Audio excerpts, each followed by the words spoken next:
across the UK, on DAB+, on your smart speaker, on your smart TV, and on your side. This is Talk.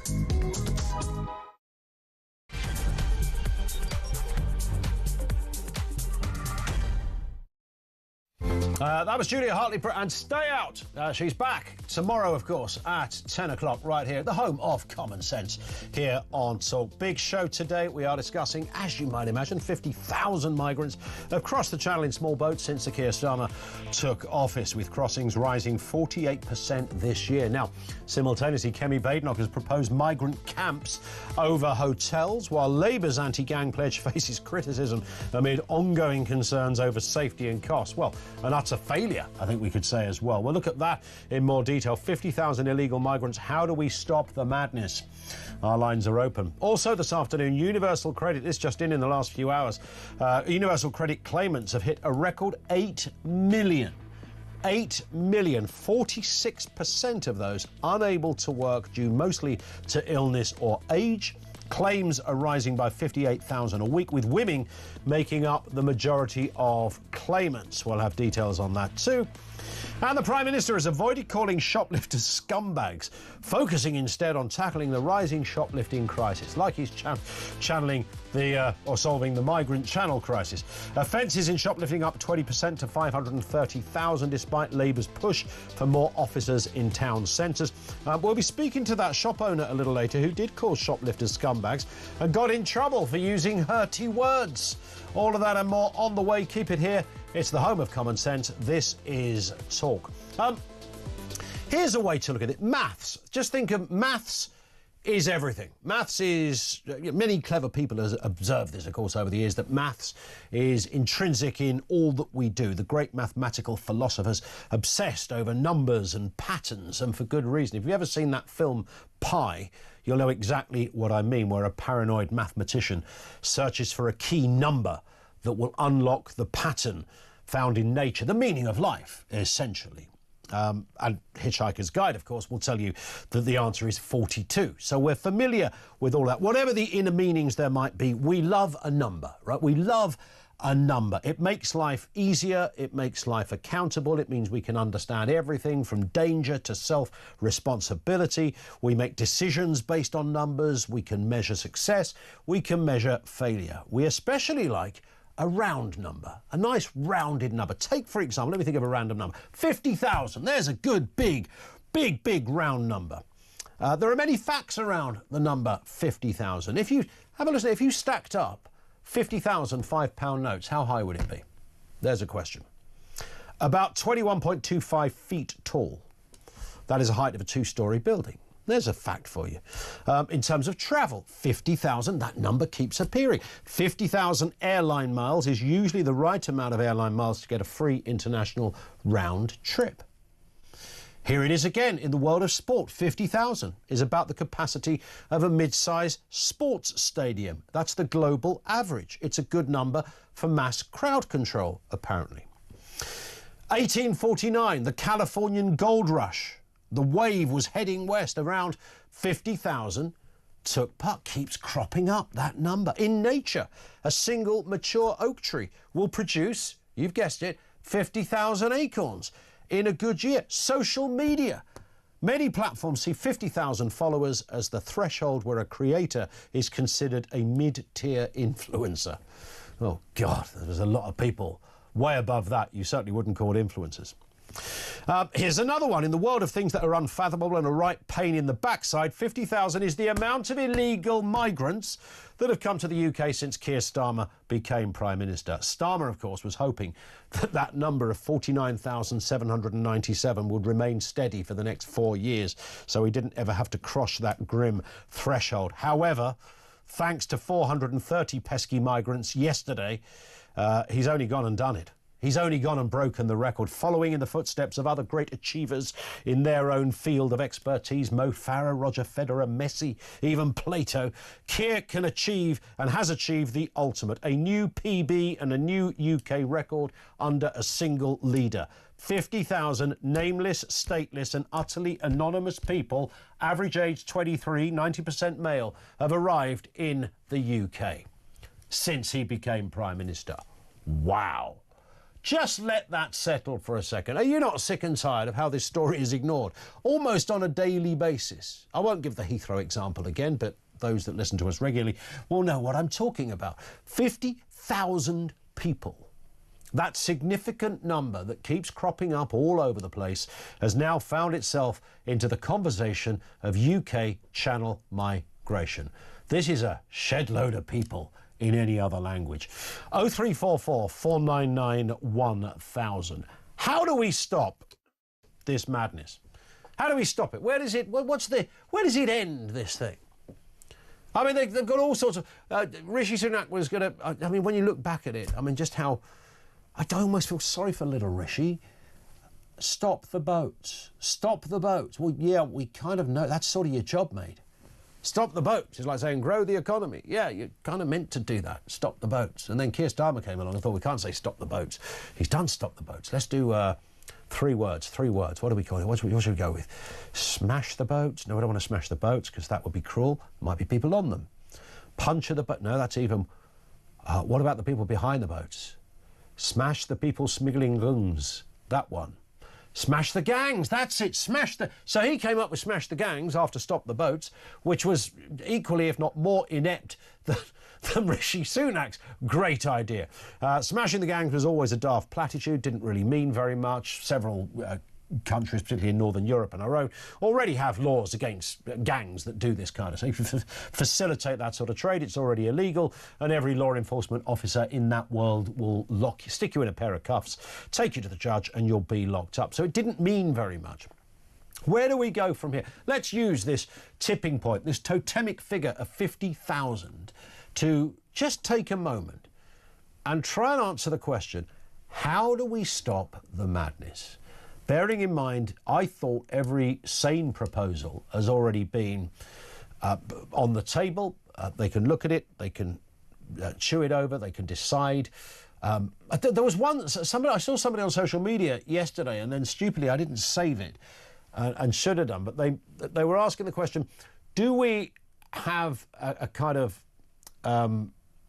do we stop at 50,000? Anybody that's... I've lost the word, actually. Do we allow, for a second, 50,000 people... Anyone who's here now stays here, but anyone who comes from tomorrow goes. Would that satisfy... I don't think it would satisfy many people, given that we've been getting these kind of numbers every year since about 2016 or something. So the numbers are very high, and collectively they are eye-watering, jaw-dropping numbers. So how do we stop? Where does this... Let's really try and knuckle this one down. We can't, when people go, well, stick some sharks in the channel, you can't do that. The Navy boats can't suddenly stop them. You can't fire torpedoes at dinghies because people will drown. So you can't do any of that stuff, obviously. Neither would you want to. Maybe some would, but you take the point. How do we stop the madness?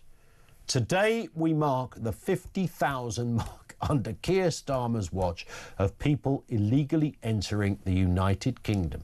Not 500, not 5,000, 50,000.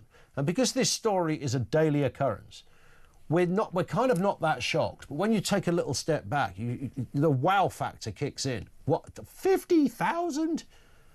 Flipping heck. That's extraordinary. Since Keir Starmer became Prime Minister, these are staggering numbers. Let's get a word. Over to you on this one, 0344 499 1000. Let's get a word on this story and the other big stories of the day. Alex Dean, the political commentator, is back with us. Alex, good afternoon to you. Hey Ian, how you doing? Very good. Nice to have you with us as ever. The 50,000 mark, of course, totemic day in this world, with one illegal migrant crossing our broken borders every 11 minutes. I mean, when you look at it like that, you realise just what a serious story this is. Interesting, yesterday there was a slight sort of turn of events with the Conservative Party, Kemi Badenoch hinting that asylum seekers should be put in camps rather than hotels. Let's have a little listen before we start, Alex, on what the leader of the Conservative Party said on this issue. We need to make sure that communities like Epping are safe. What a lot of the parents, the mothers, and even some of the children have said to me is that they don't feel safe. It is unfair to impose this burden on communities, and then we see the sort of crimes that we were hearing about. Lots of people here have been talking about being harassed by a lot of people in the hotels. Not everyone here is a genuine asylum seeker. People are arriving in our country illegally, and that is why we have a plan to make sure that people who arrive here illegally are deported immediately. We need to close down that pathway to citizenship that means that lots of people get here not making any contributions, claiming welfare, claiming benefits, and we also need a deterrent. At the moment, we have hotels for people not being able to use them. It's not the right place to put a lot of these people. Neither are private homes. My worry is that things are actually going to get worse as Labour tries to move people out of hotels and into private accommodation. I think that is going to be a much worse situation. I think she's right on one thing, Alex. Things are going to get worse. Has she got a point on the camps over hotels? Yes, I think she has. And I was trying to put this yardstick you were mentioning into perspective myself. I'm from Bury St Edmunds in Suffolk, pride of Suffolk, and the 50,000 is a cool 10,000 more than the population of the town I grew up in. Yes, multiple schools, multiple churches, multiple shops, a thriving place. Yep. And it's smaller than the number we've had come over the channel just this year. That's how I was able to try to make sense of a number that big. Everyone I knew growing up, totally overwhelmed by this number. Yeah.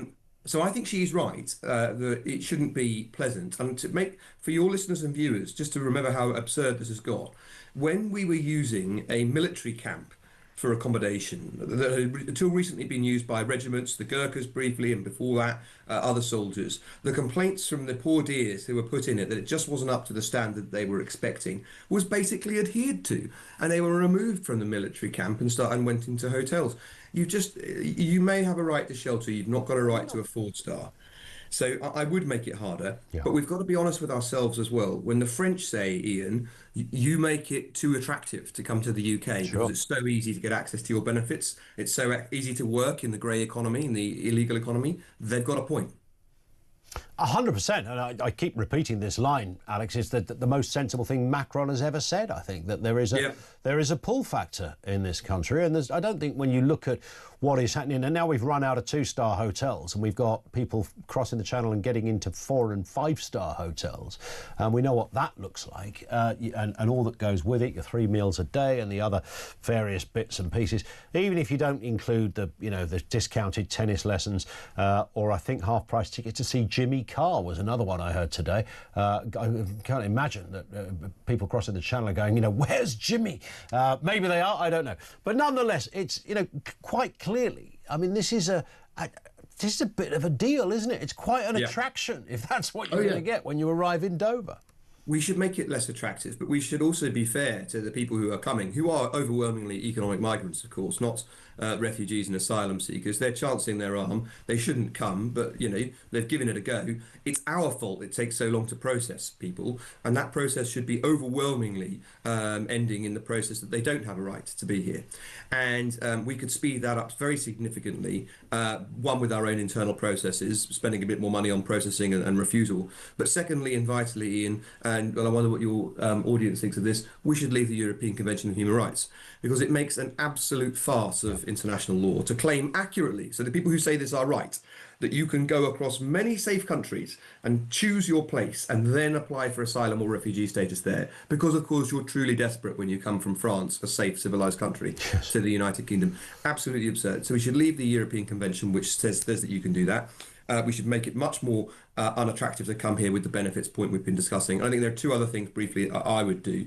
The first thing is to prosecute the helmsman. Whoever is steering the boat winds up with a whopping penalty. First of all, automatic, no right to asylum or refugee status if it's someone who's been of that background. But it's quite often someone in a gang that's been doing that. Well, you're going to see the inside of a prison for a very long time if that's the case. And the second, this is to both governments' credit, this government and the last one. We used to have an overwhelmingly higher record of approving asylum and refugee applications than basically anyone else, and that made us suckers for this. Those rates have started to come down a lot, but this is a circular point because you won't get to the refusal rate we should be at, which is 0 or near 0 if you come from a free country, until you've left the ECHR. Yeah, I can't imagine very few people would disagree with that. I mean, aside from being out of ideas and everything else being not even tried, but we haven't even gone there. The starting point has to be precisely that. We don't want chicken nugget nonsense going on for any longer than it needs to. We're going to keep taking calls on that and comments as well. Let's move to this story. Alex, Number 10 have said that Keir Starmer would not refer to shoplifters as scumbags. This comes, of course, after a shop in Wrexham was asked by police to take a shop sign down to deter criminals from stealing from his shop. He referred to them as scumbags. We're going to be speaking to that guy a little later. But Labour, of course, are meant to be cracking down on crime. They said, let's have a reminder, if you were unsure of our own Prime Minister's determination in this area. Here's what he said always just before, Labour got into power. So today I'm putting shoplifters on notice. You might get away with it under this weak Tory government. But if Labour takes power, we won't stand by while crime takes over our streets. We'll put 13,000 extra neighbourhood police on the beat. We'll scrap the shoplifters' charter, the £200 rule that stops the police investigating theft in your workplace. And we'll legislate to make sure assaulting and abusing shop workers is a standalone criminal offence, because you deserve to feel safe at work. Yeah, he's going to stop it. Since he came to office, it's risen by 20%, Alex. Yeah, and I mean, I'm in London as we speak. Crime in London is off the charts, doubled since Sadiq Khan became mayor. And he's got the effrontery to talk about everything other than London and safety on our streets, the number one issue for Londoners and people who live in London by miles, I would imagine. Look, I don't blame Keir Starmer for saying that's not a term that I might use myself. You're all entitled to choose your own language and express yourself as you wish.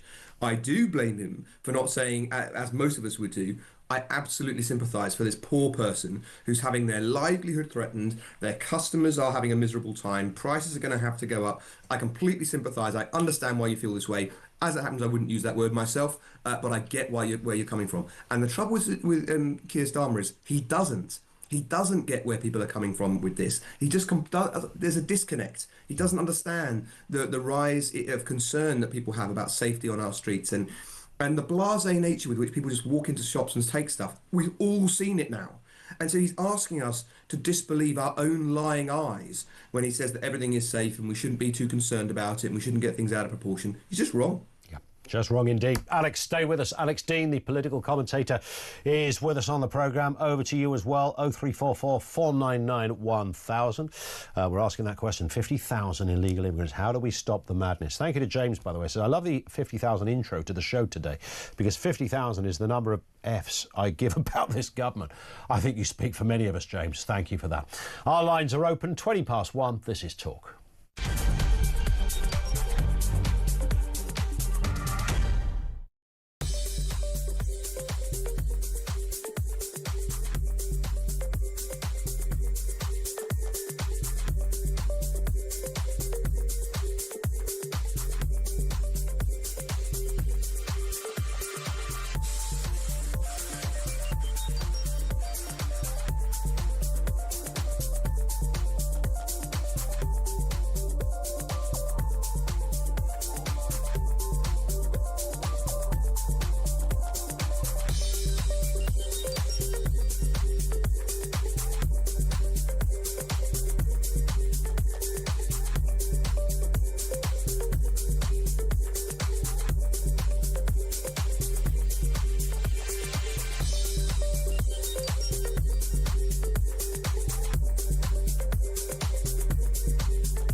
it could have been tried when Starmer came in, because they'd spent all that money, and it would have been some kind of way of saying to people, look, we don't really want you, and you're going to have to go back, and you're going to go to Rwanda if you're illegally landing in our country. But I think for me, the bottom line in all of this is that everyone who's arriving cannot be treated in a better way than we're treating our homeless people who are already on the streets. Many people are veterans, or people who are quite poor.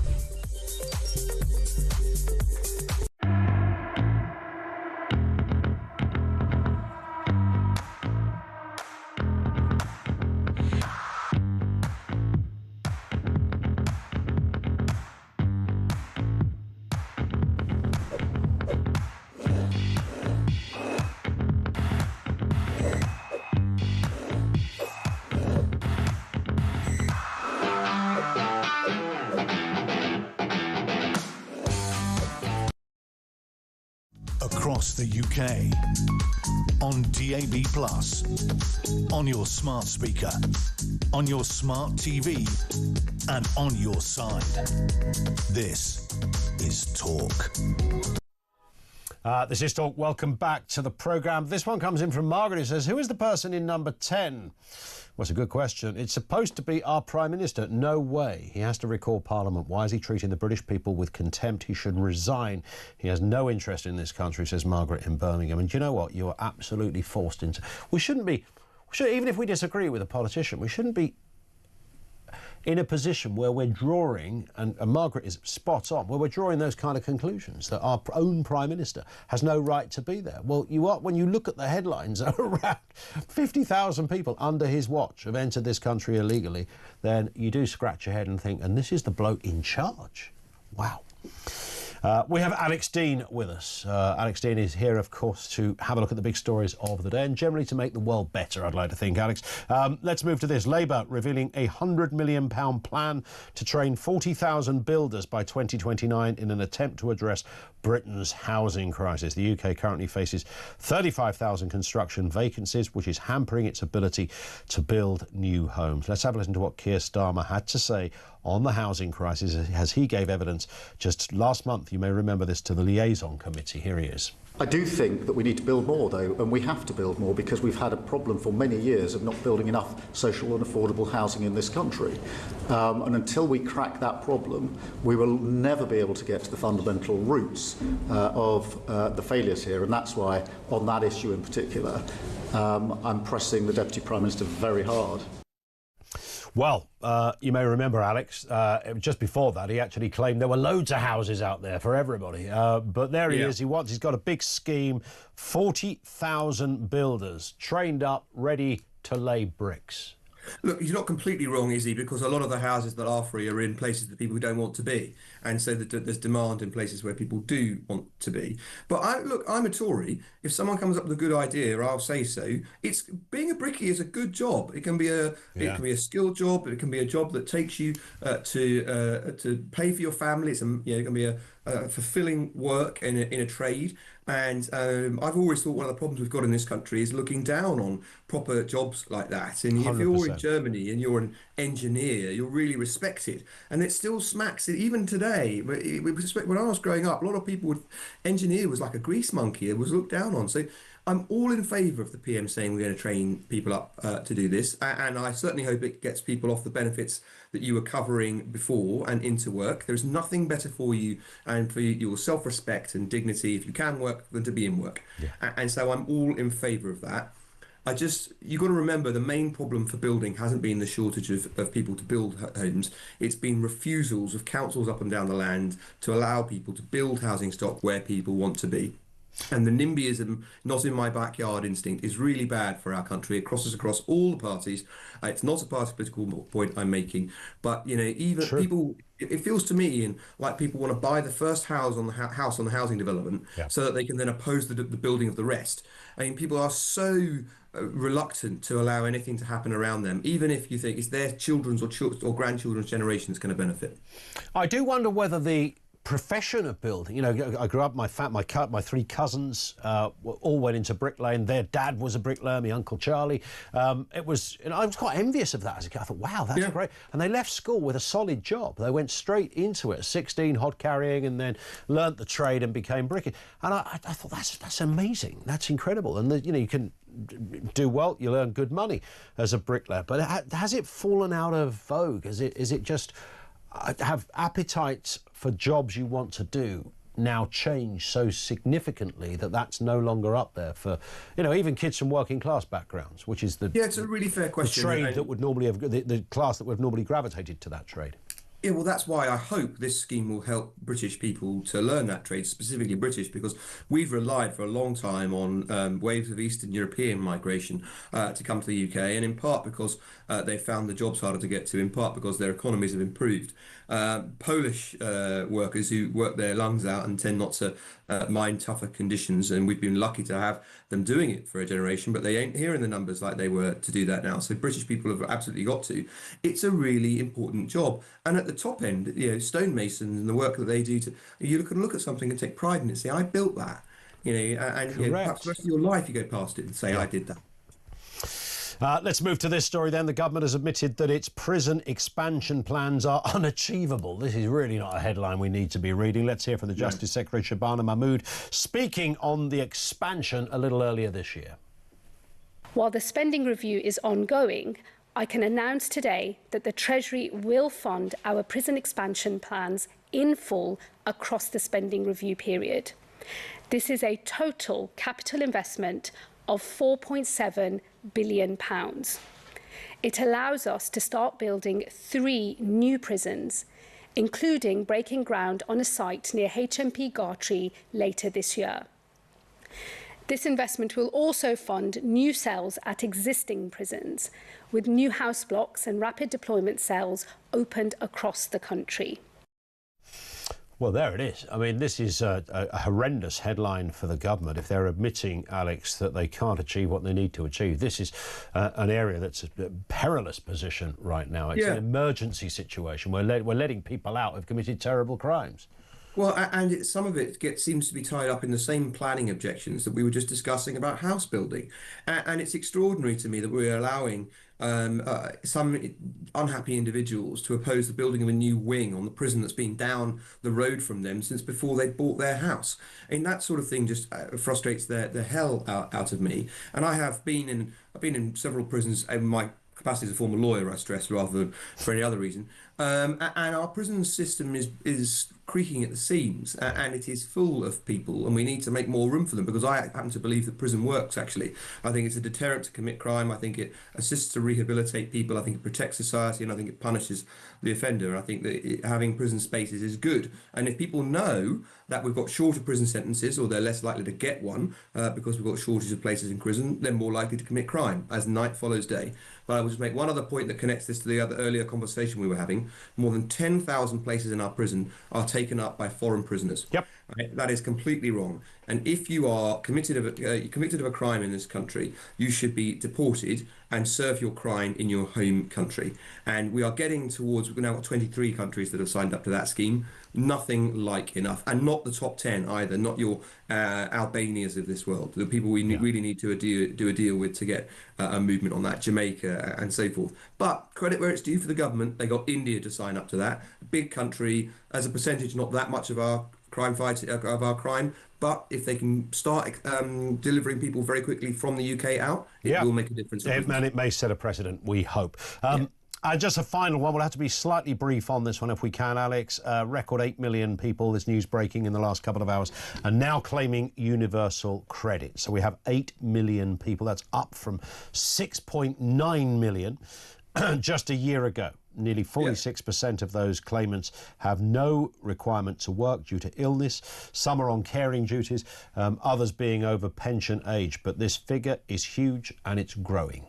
Yeah, I mean, one's of course got no objection to people, pensioners being in receipt of benefit, although I think the triple lock's got to go. It's absurd we're throwing millions of pounds at millionaires in order to receive higher benefits. But I will say this, Ian, our country is broke. You know, we are spending now some 244 billion pounds in 2020, so before COVID hit, and it's now over 300 billion on just in a six-year period. 24% growth. Well, the economy didn't grow 4%.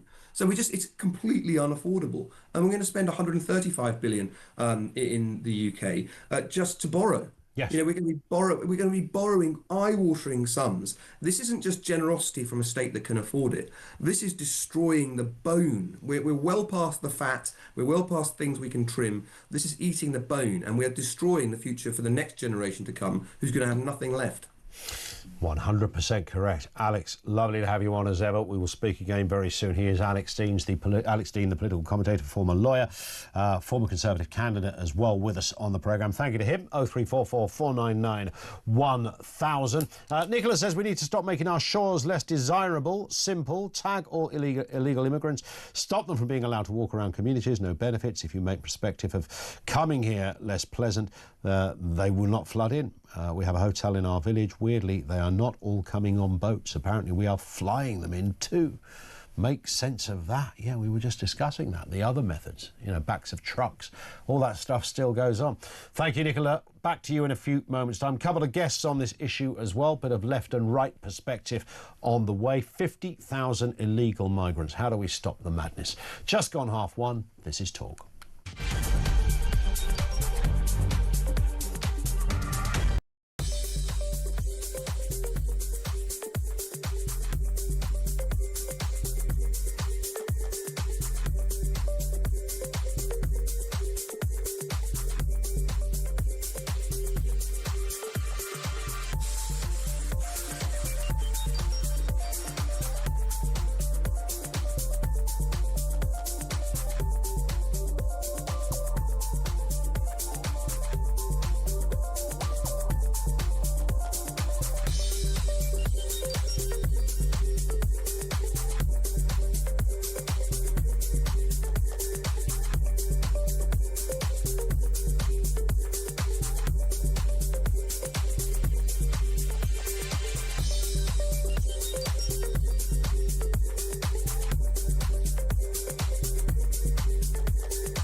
Across the UK, on DAB+, on your smart speaker, on your smart TV, and on your side. This is Talk. It is Talk. But Graham says, please pass on my regards to Alex. I wish I'd seen this when Alex was on. I vaguely knew him. I used to sing in St Edmundsbury Cathedral Choir with his brother. Graham, that's from Graham. Ex-Bury St Edmunds, now Birmingham. Graham, thank you very much indeed for that. This one from No Name Given. This is a stupid idea, but how about booking out all the hotels in France and getting a message to the potential migrants to go and stay in them instead of their tents? Maybe they'd stop there. Well, they probably would. If they thought they were going to get 4-star treatment in France, they may go, well, we might as well stay here because it's pretty good. Calais not the worst place on planet Earth. Now, small boat crossings, as we have been talking about here, has passed the 50,000 mark with one, now get this for a stat, one illegal migrant crossing our broken borders every 11 minutes. Interesting slight change of direction from the Tory leader, Kemi Badenoch. She's called for asylum seekers to be put into camps rather than hotels. Let's have a reminder of what she said on this very issue just yesterday. We need to make sure that communities like Epping are safe. What a lot of the parents, the mothers, and even some of the children have said to me is that they don't feel safe. It is unfair to impose this burden on communities, and then we see the sort of crimes that we were hearing about. Lots of people here have been talking about being harassed by a lot of people in the hotels. Not everyone here is a genuine asylum seeker. People are arriving in our country illegally, and that is why we have a plan to make sure that people who arrive here illegally are deported immediately. We need to close down that pathway to citizenship that means that lots of people get here not making any contributions, claiming welfare, claiming benefits, and we also need a deterrent. At the moment, we have hotels for people not being able to use them. It's not the right place to put a lot of these people. Neither are private homes. My worry is that things are actually going to get worse as Labour tries to move people out of hotels and into private accommodation. I think that is going to be a much worse situation. So that appears to be sort of new policy, or newish policy from the Conservative Party. We'll talk to Guy Dampier shortly, senior researcher at the Nationhood at the Property Institute. First, though, we have with us Councillor Sebastian Salek, who is a Labour councillor on this very issue. Sebastian, good afternoon to you. Good afternoon, good to be here. Nice to have you with us. I mean, it's a 50,000, smash the gangs, none of it's really worked, one migrant arising every 11 minutes. How does it feel being a member of the Labour Party at the moment? Are you thinking, I've got to find somewhere else? I'm going to run for the hills by 6 o'clock? Because this is an absolute exercise in abject failure. Not at all, Ian. I'm going absolutely nowhere. What this is a similar theme to what we're seeing across the country, really, across every policy area. It's large-scale reform that's needed. It's nothing that's going to change within the space of a year. These are multi-year projects, and smashing the gangs, if you want to call it that, fixing the asylum crisis is no exception to that. This is going to take a lot of time. But ultimately what we have this time round is a government that isn't focused on gimmicks, isn't focused on headlines, isn't focused on doing things that are frankly illegal, and is being a bit more constructive and pragmatic about the approach it takes. We've seen that like smashing the gangs. I mean, well, smashing the gangs is a slogan. We're talking policy here. So if you want to talk policy, think about the deal with France. We're in the very early days of it. Frankly, far too early to say whether it's going to work or not. It's not going to work, I can tell you that. Well, that's really easy to say. Everybody knows it's not going to work. I mean, mathematically, it doesn't. We know it's not going to work because we'll just get the same number of people. So we know that bit. But in terms of whether it makes a number to, unquote, undesirable people, I mean, does anyone seriously think we're going to be sitting here in half a year's time, Sebastian, going, wow, look at that, no one's coming across the channel? You don't believe that? I don't think this is going to work in half a year. Again, I think this is a long-term project. The way to think about it, though, is as a startup. This is something that nobody has done before. It's solving a really hard problem. So the government is going to have to iterate. The first version of this is not going to be the panacea that fixes the whole thing. It's not going to be a silver bullet. I want to see the government see what's working, see what's not, making changes, and eventually coming up with something that works. I mean, the Tories came up with this idea and they decided it probably wouldn't work. So there it laid in the file in the Home Office, and obviously Labour thought, oh, we'll give this thing a go, this one in, one out thing. I mean, it could stop tomorrow. If a government are serious in stopping boats, they could stop the boats, of course. Well, that's really interesting. Can you explain a bit more about that? How could this situation stop tomorrow? If you were to literally, you take people off boats and you, guess what? I know this is going to sound controversial, Sebastian. You return them either to their country of origin or you return them to France. So some of that is already happening. We've seen deportations up. Not really, is it? I mean, deportations always happen anyway to a greater or lesser extent. Well, we've seen enforced returns, not voluntary, enforced returns up by 21% under this government. So that is happening at a greater pace than before. But sadly, there are no easy fixes. You can't just send them back and wish. You really can. You actually can. Well, the problem is you can't, because What's going to happen? What would happen if you did? Well, we'd be breaking international law for a start. OK, who cares? People who have a stake in this country and its standing globally care. Where would our dent in credibility be? Well, let's put it like this. To get rid of people who are trying to break into a country illegally and you got rid of those people, why would you be criticised or marked down for doing that? I'll explain that. So in order to deport asylum seekers without allowing them to claim asylum, which is what the Tories want to do and which was deemed to be illegal, you would have to leave the ECHR. Correct. The ECHR is a piece of legislation that underpins, for example, the Good Friday Agreement in Northern Ireland. So if you were to pull out of that international agreement, you are putting lives in danger in Northern Ireland. That's certainly not something I'd want to do. That's not quite true, is not it? something I'd want to see the government do. That's not quite true, because you can guard against that by providing domestic legislation that would run in parallel with what is already there. So you take the good stuff, you bake it into law domestically, and you just get rid of the nonsense, like allowing somebody to make a claim to stay in this country because they've got the wrong haircut or they don't like chicken nuggets or can't get them in Albania. So I think there is scope for some nuance here, and I do think we have to have a conversation about what Article 8 of the ECHR really means and make sure that it's protecting the right people and not letting people get away with things that they shouldn't be. I don't know anything about chicken nuggets or hair colour. I can't say for sure whether those are real, but that certainly shouldn't be a reason for somebody to stay in but that's what the human rights law There is a discussion to be had here. Yeah. I mean, if you're coming across the channel in this method, and there are official ways you can claim asylum, of course, I know you're going to tell me they've all been cut off, but I'm not seeing that Labour's made any changes in that respect, then you are coming here illegally. I understand once you claim asylum, that illegalness, if you like, kind of dissipates because you become an asylum case. But that's a bit of hoodwinkery going on there, isn't it? You know, these are young guys that want to change their life. I don't believe they're all rapists or terrorists or anything like that, but I do think they shouldn't be here. I think we can all agree on that. Well, the point is that some should and some shouldn't, and it's our job to work out which one should stay and which one should be sent back. Why should any be here? Given the heady numbers, though, so sorry to talk across you, but given the heady numbers that we're dealing with, 50,000, I mean, this is not insignificant. The size of an average football stadium, for goodness sake, bigger than some towns in this country, collectively over the last half decade, bigger than some cities in this country. A huge crisis for housing, education, local services, hotels, the taxpayer, the list goes on. There's nothing about this story that we could go, this is what makes us proud to be British. You don't believe that, really. I don't believe Keir Starmer actually believes if you get him on a quiet day. Well, I mean, clearly the 50,000 number is too high, and we do need to reduce the number of people coming over. But would you really say that 0 is the right number? 0 asylum That would be seekers? great, wouldn't it? 0 would be great. Why do we need that?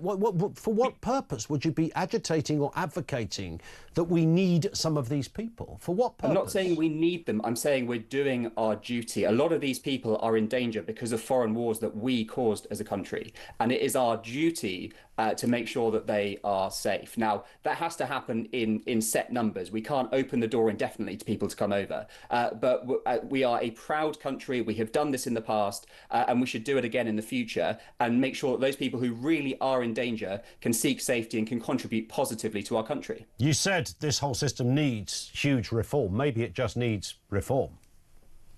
I haven't seen anything from Reform that is remotely workable.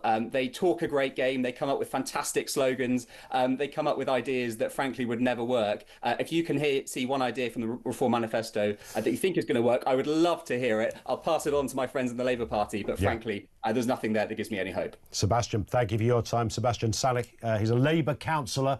That's his rather entrenched position. It's a Labour position, I suppose. Guy Dampier, senior researcher at Nationhood at the Prosperity Institute. Guy, good afternoon to you. Good afternoon to you. I'm going to take a punt here that you might have a vaguely different view to what we've just heard from Sebastian. Slightly different to Mr. Salek, yes. I don't think things are going terribly well for Labour at the moment, or the government more generally. He says it's work in progress. You know, everything's, you've got to allow it time to settle, and the one in, one out thing is going to, really be the driving force behind stopping this thing. So he says. It would be lovely to think so, but the problem is we're talking about a very small number of people. I think there is a chance that if you had a deal where you could send everybody that comes over back very quickly, then in a matter of months you might be able to stop the trade. But the French would obviously be taking a huge hit on that, and they're probably not going to agree to it, as indeed they haven't so far. And sending back 50 people a week is just not going to cut it. No, it's not going to cut it at all. And I was touching on it with Sebastian there a little. I mean, the implications of 50,000 people, or one person every 11 minutes, we don't talk about this often enough. I mean, it comes up more perhaps than it has done in the past.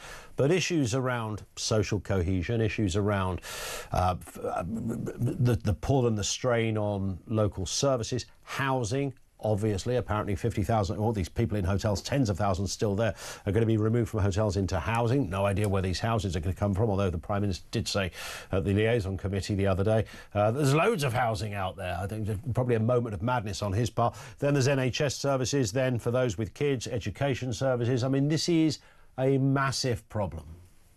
It's a massive, massive problem. And we should consider that the financial impact of this will be enormous. There's a very good Dutch study called Borderless Welfare State by Jan van der Beek, and he goes through all the different types of people that come to Holland and which ones basically are beneficial for the country, which ones aren't. And asylum seekers, especially asylum seekers from the third world, are, I'm afraid, right down the bottom. They cost hundreds of thousands of euros across their lifetime. There's no reason why we shouldn't expect something very similar in the UK. I'm sure there'll be some exceptional ones, but they will be exceptional. So the 50,000 that we're talking about, each of those will be costing us 300,000, maybe 400,000 pounds across their entire lifetime. Yeah. That's a big, big number. And well, I say our previous guest, but the Labour position is that there's really no way around this. Sebastian said you can't just stop it. He sort of hinted that morally there was an obligation there for some, and we need to get numbers down, but we're in a kind of impossible position, and the only position, as far as he can ascertain, is the one that his party are advocating, and that's one in, one out, which of course mathematically is a nonsense, because you just literally end up with the same amount of people, apparently a better calibre of migrant, so the story goes. But it's impossible. It's the Gordian knot of our modern times. Nothing we can do about it, he said. Well, that's true if you accept his starting position, which is that you can't touch international law. If you don't touch international law, it's absolutely true. It's very, very difficult to deal with this, if not impossible. And that's really what we had happen under the Conservative government, now what we're having happen under the Labour government. They're not willing to deal with the real problem. The real problem is human rights law, especially the Convention on Human Rights, and especially the Human Rights Act in Britain, and all the case law that comes from that. So even basic things like access to the hotels, that in part is based on human rights, that these people can't just be allowed on the street. They've got to be looked after in some form. Yeah. That imposes a cost on us. You can leave those things, though, and you can change them. Of course you can. Yeah, and it doesn't mean that you somehow surrender all of your values. I mean, as I said to him, you can bake that into domestic law. You can ensure we enshrine the stuff that you mentioned, the Good Friday Agreement, etc. You know, you would obviously get some, there's a lot of lawyers in the Home Office and associated areas who are paid very impressive salaries to do this kind of stuff. Get them working, make sure we protect the stuff that is relevant to us and get rid of the stuff that isn't. I have no idea why that is so shocking, but the minute you raise the issue of removing yourself from the ECHR, the pearl clutchers are out in force. Well, that's because I don't think they want to change things. And it's a lot easier to say it's very difficult to do this than it is to try and work out a solution. Yeah. That, unfortunately, is the situation they find themselves in. They don't really want to change the situation, and so what they're going to do is come up with gimmicks to try and distract people whilst the same things happen. And just a final point, Kemi Badenoch yesterday talking about asylum seekers being in camps rather than hotels. That, I think, is a new line, really, from the Conservatives. I don't know whether that's going to be official policy. I'm sure there's a few in her own party that might part company with her on that, not literally, although who knows. But what's your take on that? You mentioned there's an ECHR component to that very point. Well, that's the thing. So there's no obligation necessarily to put them up in hotels. They were put up in hotels because it was an easy way, they thought, to put people in temporarily and then to take them out once the issue had stopped. But the issue hasn't stopped, and therefore it's become semi-permanent. Now, you could try putting these people into tents, but we saw with the Conservative efforts to do things like the Stockholm Bivvy barge that there was a ton of lawfare over this. And I think if you did do tents without changing the human rights laws, which the Conservatives are said to be looking at, but if you do it without changing human rights laws, you'll just get sued and you'll go straight back to the hotels. 100%. I sense that's exactly what will happen. Listen, Guy, great to have you on. We will speak again, I'm sure. Guy Dampier, he's a senior researcher on nationhood at the Prosperity Institute. Thank you to him.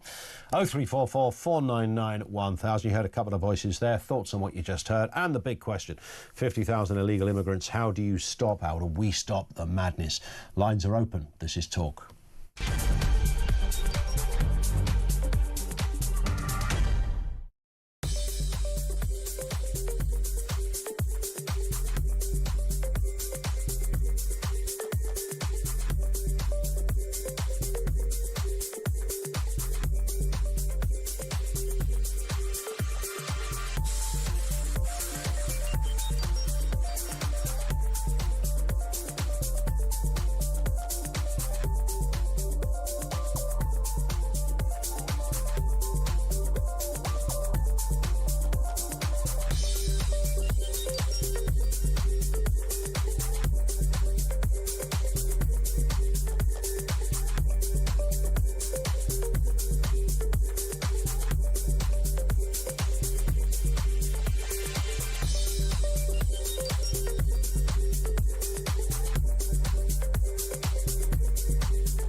to stop being in denial about the effect of this culture coming into this country, and it is the culture of Islam, who have absolutely no regard for the value of women. So these men coming in on these boats, 800 to 1,000 a week, 26,000 this year alone, have a totally different view, a medieval view.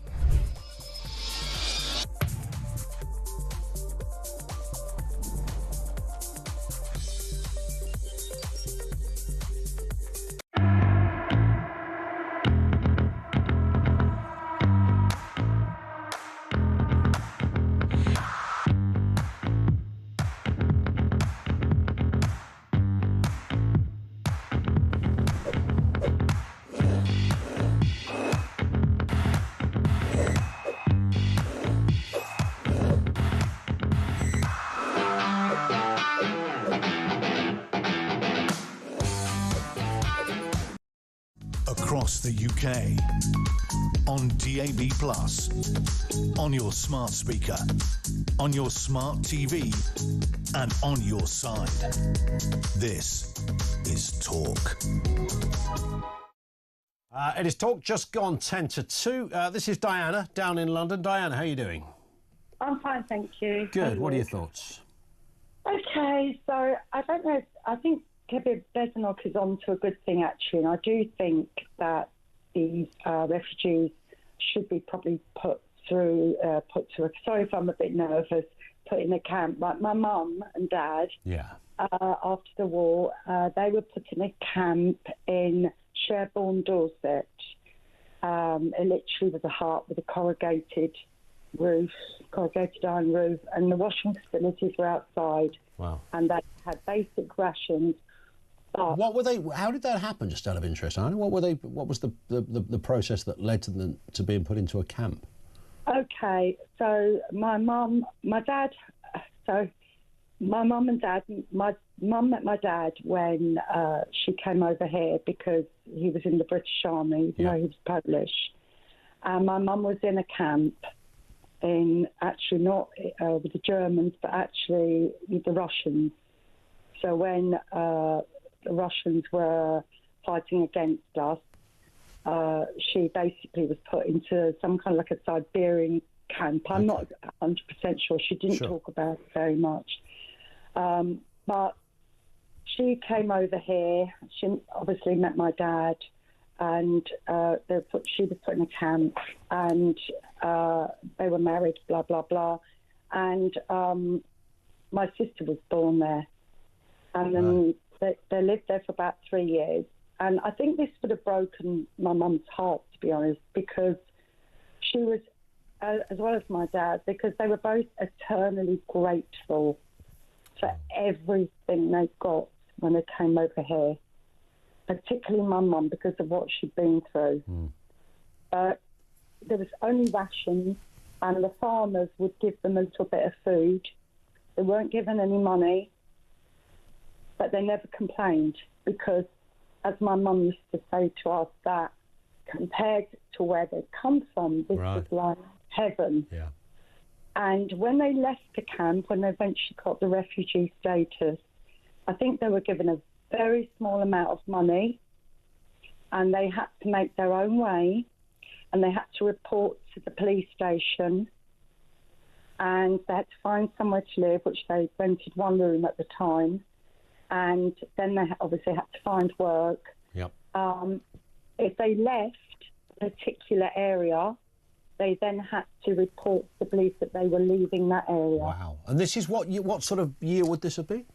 So this would have been in, I would imagine, my sister was born 1951, 52, maybe 53. And so this probably would have been around about 51, 52. Right. And so they had not only, I mean, it's just beautiful in the way you described their gratitude for this, which you might think would be most decent people's response to being given some safety and some cover and some food, etc. But it feels like an era long gone when people reacted like that. It does, but that is also what I think, as when we were growing up, my parents made it very clear to us that even though our heritage was Polish, this was where our loyalty lay. And it's interesting that you mentioned it seems there were more rules and regulations then than there are today about what you can and cannot do. Yes. But they managed in the end. I mean, my dad found a job. It wasn't what he would have normally done. Sure. But he just had to work. His English wasn't very good. Yep. My mum became a seamstress because that's all she could do. Sure. And eventually they managed to buy somewhere to live. And we didn't have a lot. No. But we were happy. But I think they both would have absolutely turned in their graves if they'd seen what was going on today. Yeah. 4-star hotels, 3-star hotels. I mean, I tell you what, your call is just, more powerful than you probably realised, Diana, because it's ticked a number of boxes in terms of what we're talking about, but certainly the disposition of gratitude and the natural way in which they embraced this country and respected it is, it feels like an era long gone. And interesting to hear the rules and regulations that were around at that time as well. Listen, Diana, I have to move, but thank you. I wish you lots of luck. Your parents sounded like beautiful people. Thank you. We will talk to Phil in a second. We'll go to you after the news, Phil. Otherwise, you'd get 30 seconds.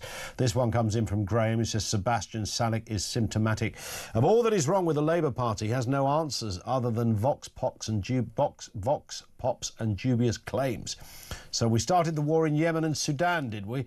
Is Nigeria at war? He says nothing of reform offer will work, just like Labour then. Yeah, it wasn't extraordinary. In places we've mostly started wars, I think he said, or something to that effect. Lady Anne, new to the party, Sebastian doesn't have a clue, just like Labour in general and Keir in particular. Thank you for that, Lady Anne. More from you in a few moments. And how come the French, who are in the ECHR, says Peter, can put asylum seekers and migrants into tents with little support and government here feel the need to pander to the opposite extreme, says Pete in Lincolnshire, because it's a mess and we're a mess and we haven't thought it through. And groupthink has sadly been so pervasive in our sort of system of government, whether it's Tory or Labour, that nobody thinks outside the flipping box and goes, do you know what, we don't actually have to do it like this. This is an emergency. 50,000 people since Keir Starmer became Prime Minister have broken into this country, not meant to be here. Unbelievable. How do we stop the madness? 0344 499 1000. Back with more from you and some great guests on the way on the other side of the news at 2.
across the UK. On DAB+, on your smart speaker, on your smart TV, and on your side. This is Talk.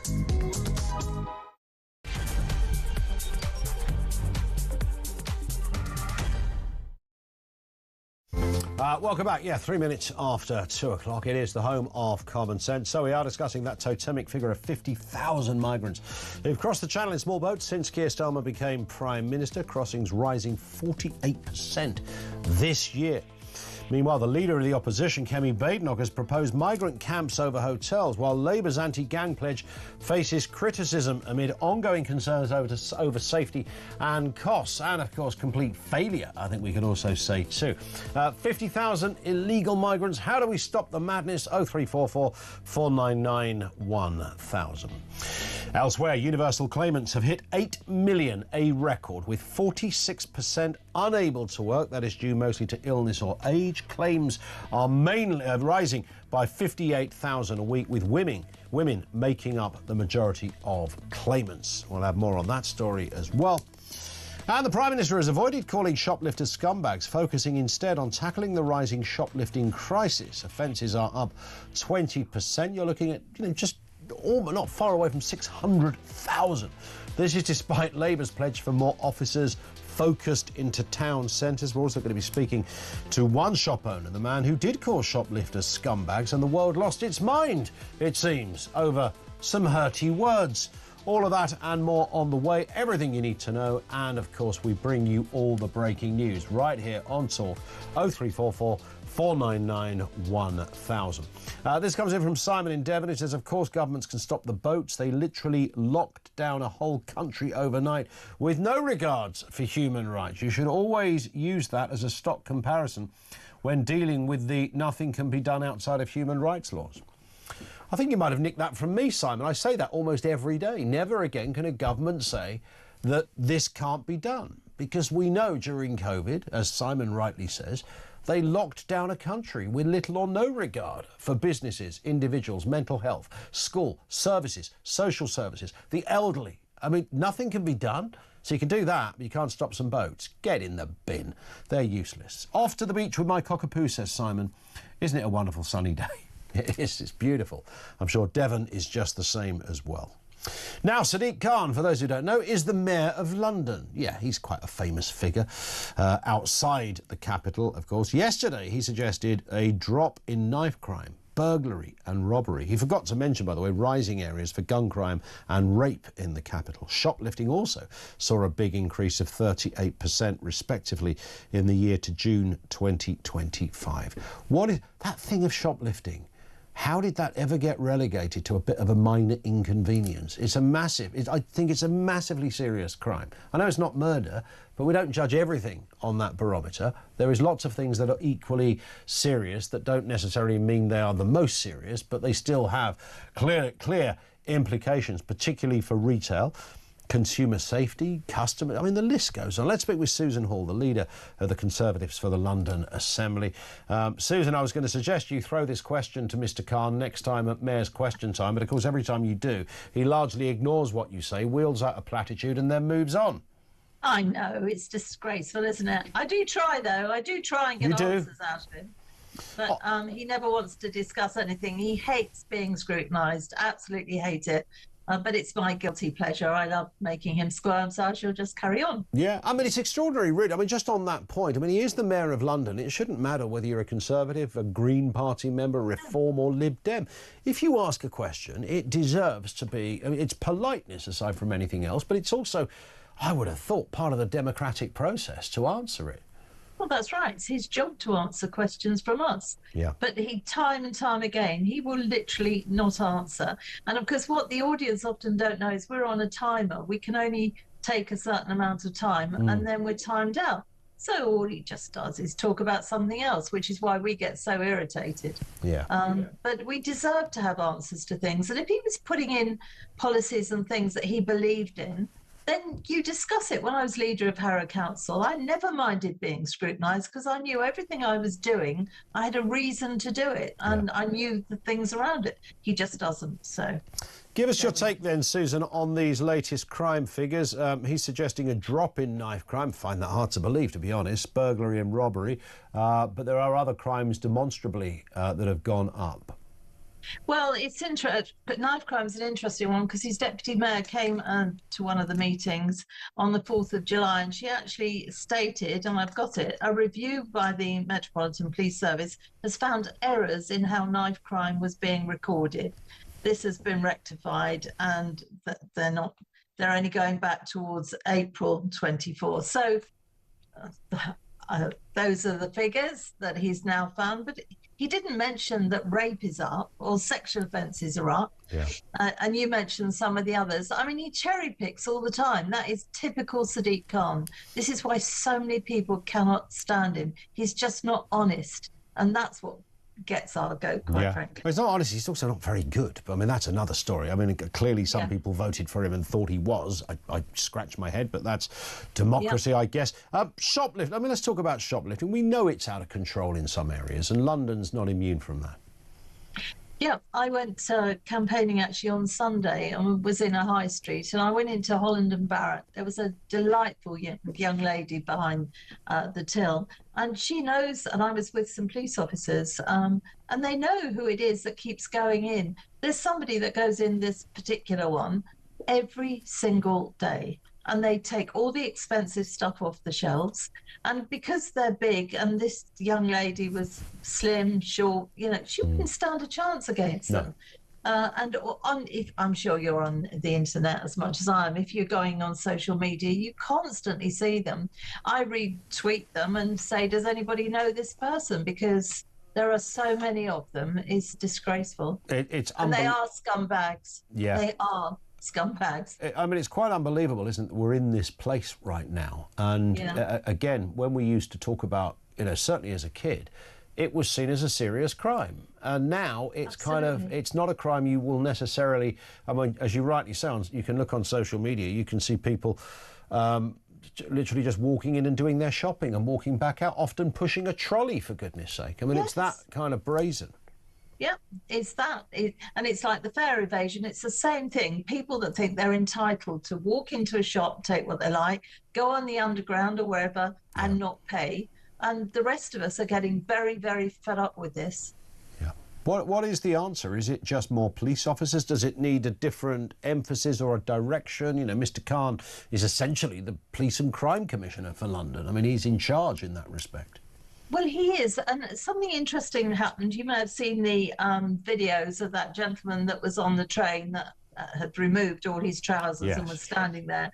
And people went up to him and said, you know, behave, sort of thing. And then they removed him from the train. And I believe that now they're being looked into by the transport police. The thing is, the police cannot be everywhere. Yeah. And I do think sometimes we need to be careful, but I do think sometimes we need to be calling this dreadful behaviour out. Look at when Robert Jenrick called it out on the underground. Suddenly TfL find that they can stop people, or certainly start to find people which would stop them. I think we've got to have a better attitude, and we've got to be supportive of the police when they do actually arrest people and stop people. But when we look at that, we look at the amount of money that the police now don't have. They're about £260 million short. So we're going to have less and less police officers on the street. I think the new deputy chief said we'd lose 3,300 at one of our meetings. Wow. And yet, look at Notting Hill Carnival. They will be spending £15 million on policing it, which is why I've just written this report saying I think we need to look at this again. Firstly, the police say it is dangerous because they think it's going to be a mass crushing event. So we must listen to them because it's a public event, if you like. Sure. But also, we have to look at the fact, should taxpayers be paying for that? Well, I mean, that's not unreasonable, is it? I mean, there's lots of events that you look at, but particularly something as big and as, I would say, almost unmanageable now, the Notting Hill Carnival, unless you're going to stick it in a big park, which I know has been a suggestion that's been rejected, but that suggestion is there. But if you know, we're in troubled times financially. The idea that you can pull out 13 million quid from the bag and not blush a bit is, you know, for the fairies. I mean, it's clearly more than a challenge, this one. Yes, and that's just policing. We've estimated, with money going up, that it will, in the next 5 years, it will cost between 80 and 100 million pounds. And I would say to you, I would rather money was put into the Metropolitan Police to start trying to keep us all safe, 52 weeks a year, not for 2 days. That would be preferable, wouldn't it? That would be preferable. Listen, Susan, thank you very much indeed for your time. That is Susan Hall, leader of the Conservatives over there at City Hall. Thank you to her. Let's get a word from Rob Davis, who is the owner of Run Ragged, the retro shop in Wrexham, that was at the centre of... afternoon to you, by the way, Rob. Good afternoon, how are you? Good as gold at this end, thanks for being with us. So this is all pretty simple stuff. You suffered shoplifting, you have a business, so you stuck a sign in the window saying, due to scumbag shoplifting, please ask for assistance to open the cabinets. Now, I don't think anybody looked at that and firstly thought, that's terrible that you've had to go through that and you can't allow people to browse your store without having to ask, or can we have a look at something inside there? But I suppose the bit you didn't expect was that you've become a kind of national story here. Well, absolutely. It was just a very small sign that I put up for my own shop to meet my own needs. It got picked up by a local notice board, Wrexham Notice Board, which is a very active notice board around Wrexham, and then was picked up by local press, and then it's just gone absolutely stratospheric. It's gone global. Even the Prime Minister's being asked about it. What's it got to do with the Prime Minister unless he's going to do something about it? Well, indeed, that would be the ideal, wouldn't it? He said he wouldn't use the word scumbags. But at the end of the day, nobody identifies as a scumbag. So if people are stealing from me, then I identify them as scumbags. Now, the only person that might be offended would be a scumbag, right? Exactly. I spent a couple of days thinking about the wording so that I didn't incur the wrath of anybody and so I didn't offend anybody in this world we live in. And I came up with that. Now, it's actually an acceptable phrase to use on TV and radio, as stated by the Ombudsman and the people who officiate over TV and radio, because it doesn't describe anybody or any race, colour or creed. It's just a one-size-fits-all if you fall within that barrier, if you fall within that bracket. I mean, Angela Rayner once described the Conservatives as scum. So, we've got the Deputy Prime Minister who uses the word. Did anybody locally... There was some stories that you got a visit from the police, although I don't know if that is true or not. Is that true? Oh, absolutely it's true. But I think that the press has blown it out of proportion to a degree because the officer came in, I think probably off his own back. The North Wales Police has stated that there was never an official order for him to come in, and I accept that wholeheartedly. I think he just come in trying to give me a heads up. What I just found was ridiculous was that they couldn't turn up when I have thefts and I report them to them. I have the shoplifter in my shop. Yes, but somebody pull them in the street and say that they were bothered about a sign that I had saying it was potentially offensive, and they turn up. I mean, this is sort of the territory of sitcoms, isn't it? Really, you'd think this was just an invented story. So somebody somewhere obviously said to the police, "There's a man up there. He's got a shop, and he's written the word scumbag on a sign." And I don't think that's very good. And then the officer walked into your shop and had a chat to you about it. I mean, did he say remove the sign? What was the advice? His advice was that it was provocative and potentially offensive, and I might like to reword it. Yeah. When I asked him to who it might be offensive, he couldn't really answer me. No. And so I then asked him, is it illegal to have that sign up? And he said, no. I said, well, I won't be changing it then. Yeah. So the only thing that's actually changed on the sign is that I felt that in the photographs that I saw, my writing was a little spidery, as it is. Yeah, have you not got a printer? I have, and I have had them printed out. And the only other thing that may happen to them is they may become larger, so those of short sight can see them also. That's a good point. But, I mean, it has got ridiculous, but what it has done, the situation isn't ridiculous. Correct. The people needing help, the shopkeepers around the UK, it's no fun for them, it's no fun for me. This has gone beyond my little shop, my little sign and me. This is And I think we just lost him on that final point. But I mean, I think we noted all that he said there. As a retailer, that he's been the subject of shoplifting, so he stuck a sign in his window. If you're only just catching up on the story, it's like a postcard size thing. And he's just written, handwritten, due to scumbags shoplifting, please ask for assistance to open the cabinets. So obviously inside his store, I assume there are cabinets in there, and if you want to look at something that's in the cabinet, you could previously have just, or maybe it wasn't even in a cabinet to start with, but it's now behind glass, so you have to ask for assistance to open it because of the scumbag shoplifters. So that's the, and then a police officer turned up and said, you know, you might want to reword that, mate. And he said, I might not, mate. So he didn't, and he's kept it up there. I don't know who'd be offended by the word scumbag other than a scumbag. It's not like he hasn't used a four-lettered word and littered it with horrendous, profane sentences or anything like that.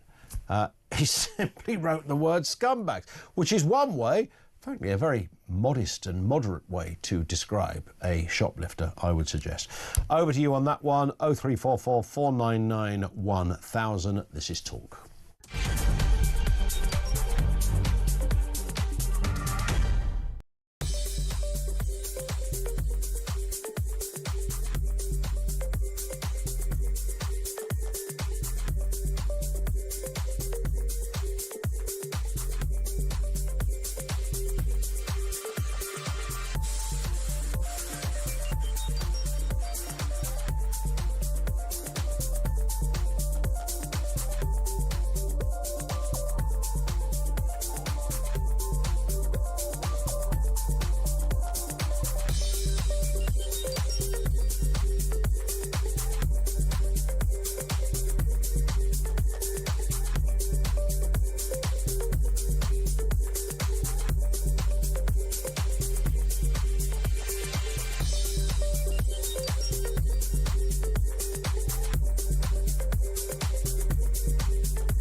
To stop being in denial about the effect of this culture coming into this country, and it is the culture of Islam, who have absolutely no regard for the value of women. So these men coming in on these boats, 800 to 1,000 a week, 26,000 this year alone, have a totally different view, a medieval view.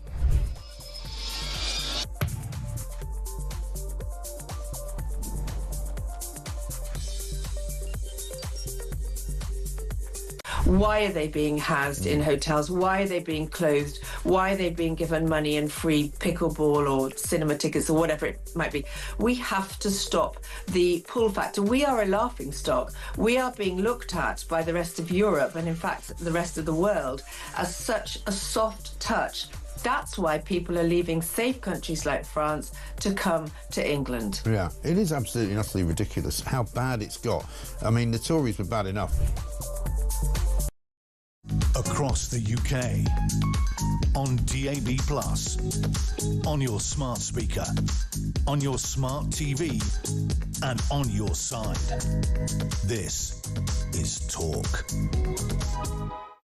And by the way, let me just bring you those official figures. We're talking about the over the 50,000 mark of channel migrants. So yesterday was the figure that tipped it over the 50,000. 474 arrived on 8 boats yesterday. just 8 boats just merrily floating across the channel. That took the number to 50,271 channel migrants arriving since Keir Starmer became Prime Minister. 50,271. Have you checked the weather at the moment? It's pretty darn calm out there. Right now on the Dover coast and across the Channel Northern, it's around about 30 degrees. And it's going to be like that for the next couple of days. So be prepared that by the time we get to the end of the week, that 50,271 has become quite easily 52,000. Just over 27,000 of those have arrived this year, by the way. And we're only about halfway through the year, for goodness sake. Let's just move to this story. We may discuss this in more detail tomorrow, but there's definitely something in this that's always worth having a chat about. Universal credit claimants have now hit, and this is not a story we've left alone very often because it's always in the headlines, but this is just the latest. Credit claimants for universal credit has now hit a record 8 million under Labour. They're setting a lot of records this week, aren't they? With nearly half having no work requirements. Keir Starmer's government seems to be continuously failing to tackle welfare dependency as taxpayers shoulder the burden of rising costs and benefit payouts. This one doesn't get any better. This is not like even with the channel migrant thing, you can think, well, if there was a will, they could actually stop this. This is just going to get worse.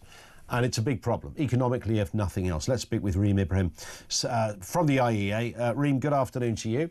Hi, good afternoon. How are you, Ian? Always, yeah, very good at this and nice to have you with us. It's another great record been set by the Prime Minister. He's now got 8 million people. We're talking around about 58,000 a week extra claiming universal credit. This has gone up phenomenally in the last year. What is going on? Yeah, it's really, really awful. I mean, we're seeing that the cost of living is increasing and so many of these people are claiming universal credit. The number is now the highest it ever has been since universal credit was introduced under the coalition government.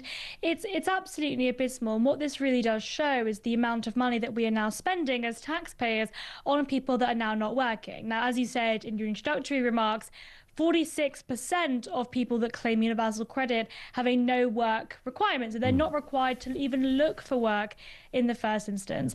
Now, we've discussed on this show many a time before the real problem of sickness benefits and how those particular people aren't counted in unemployment statistics. These people now claiming universal credit can now also claim so many other benefits that basically put them above the mark. So if you're claiming universal credit and personal independence payments and child benefits, you could be earning about £30,000 a year just from the government.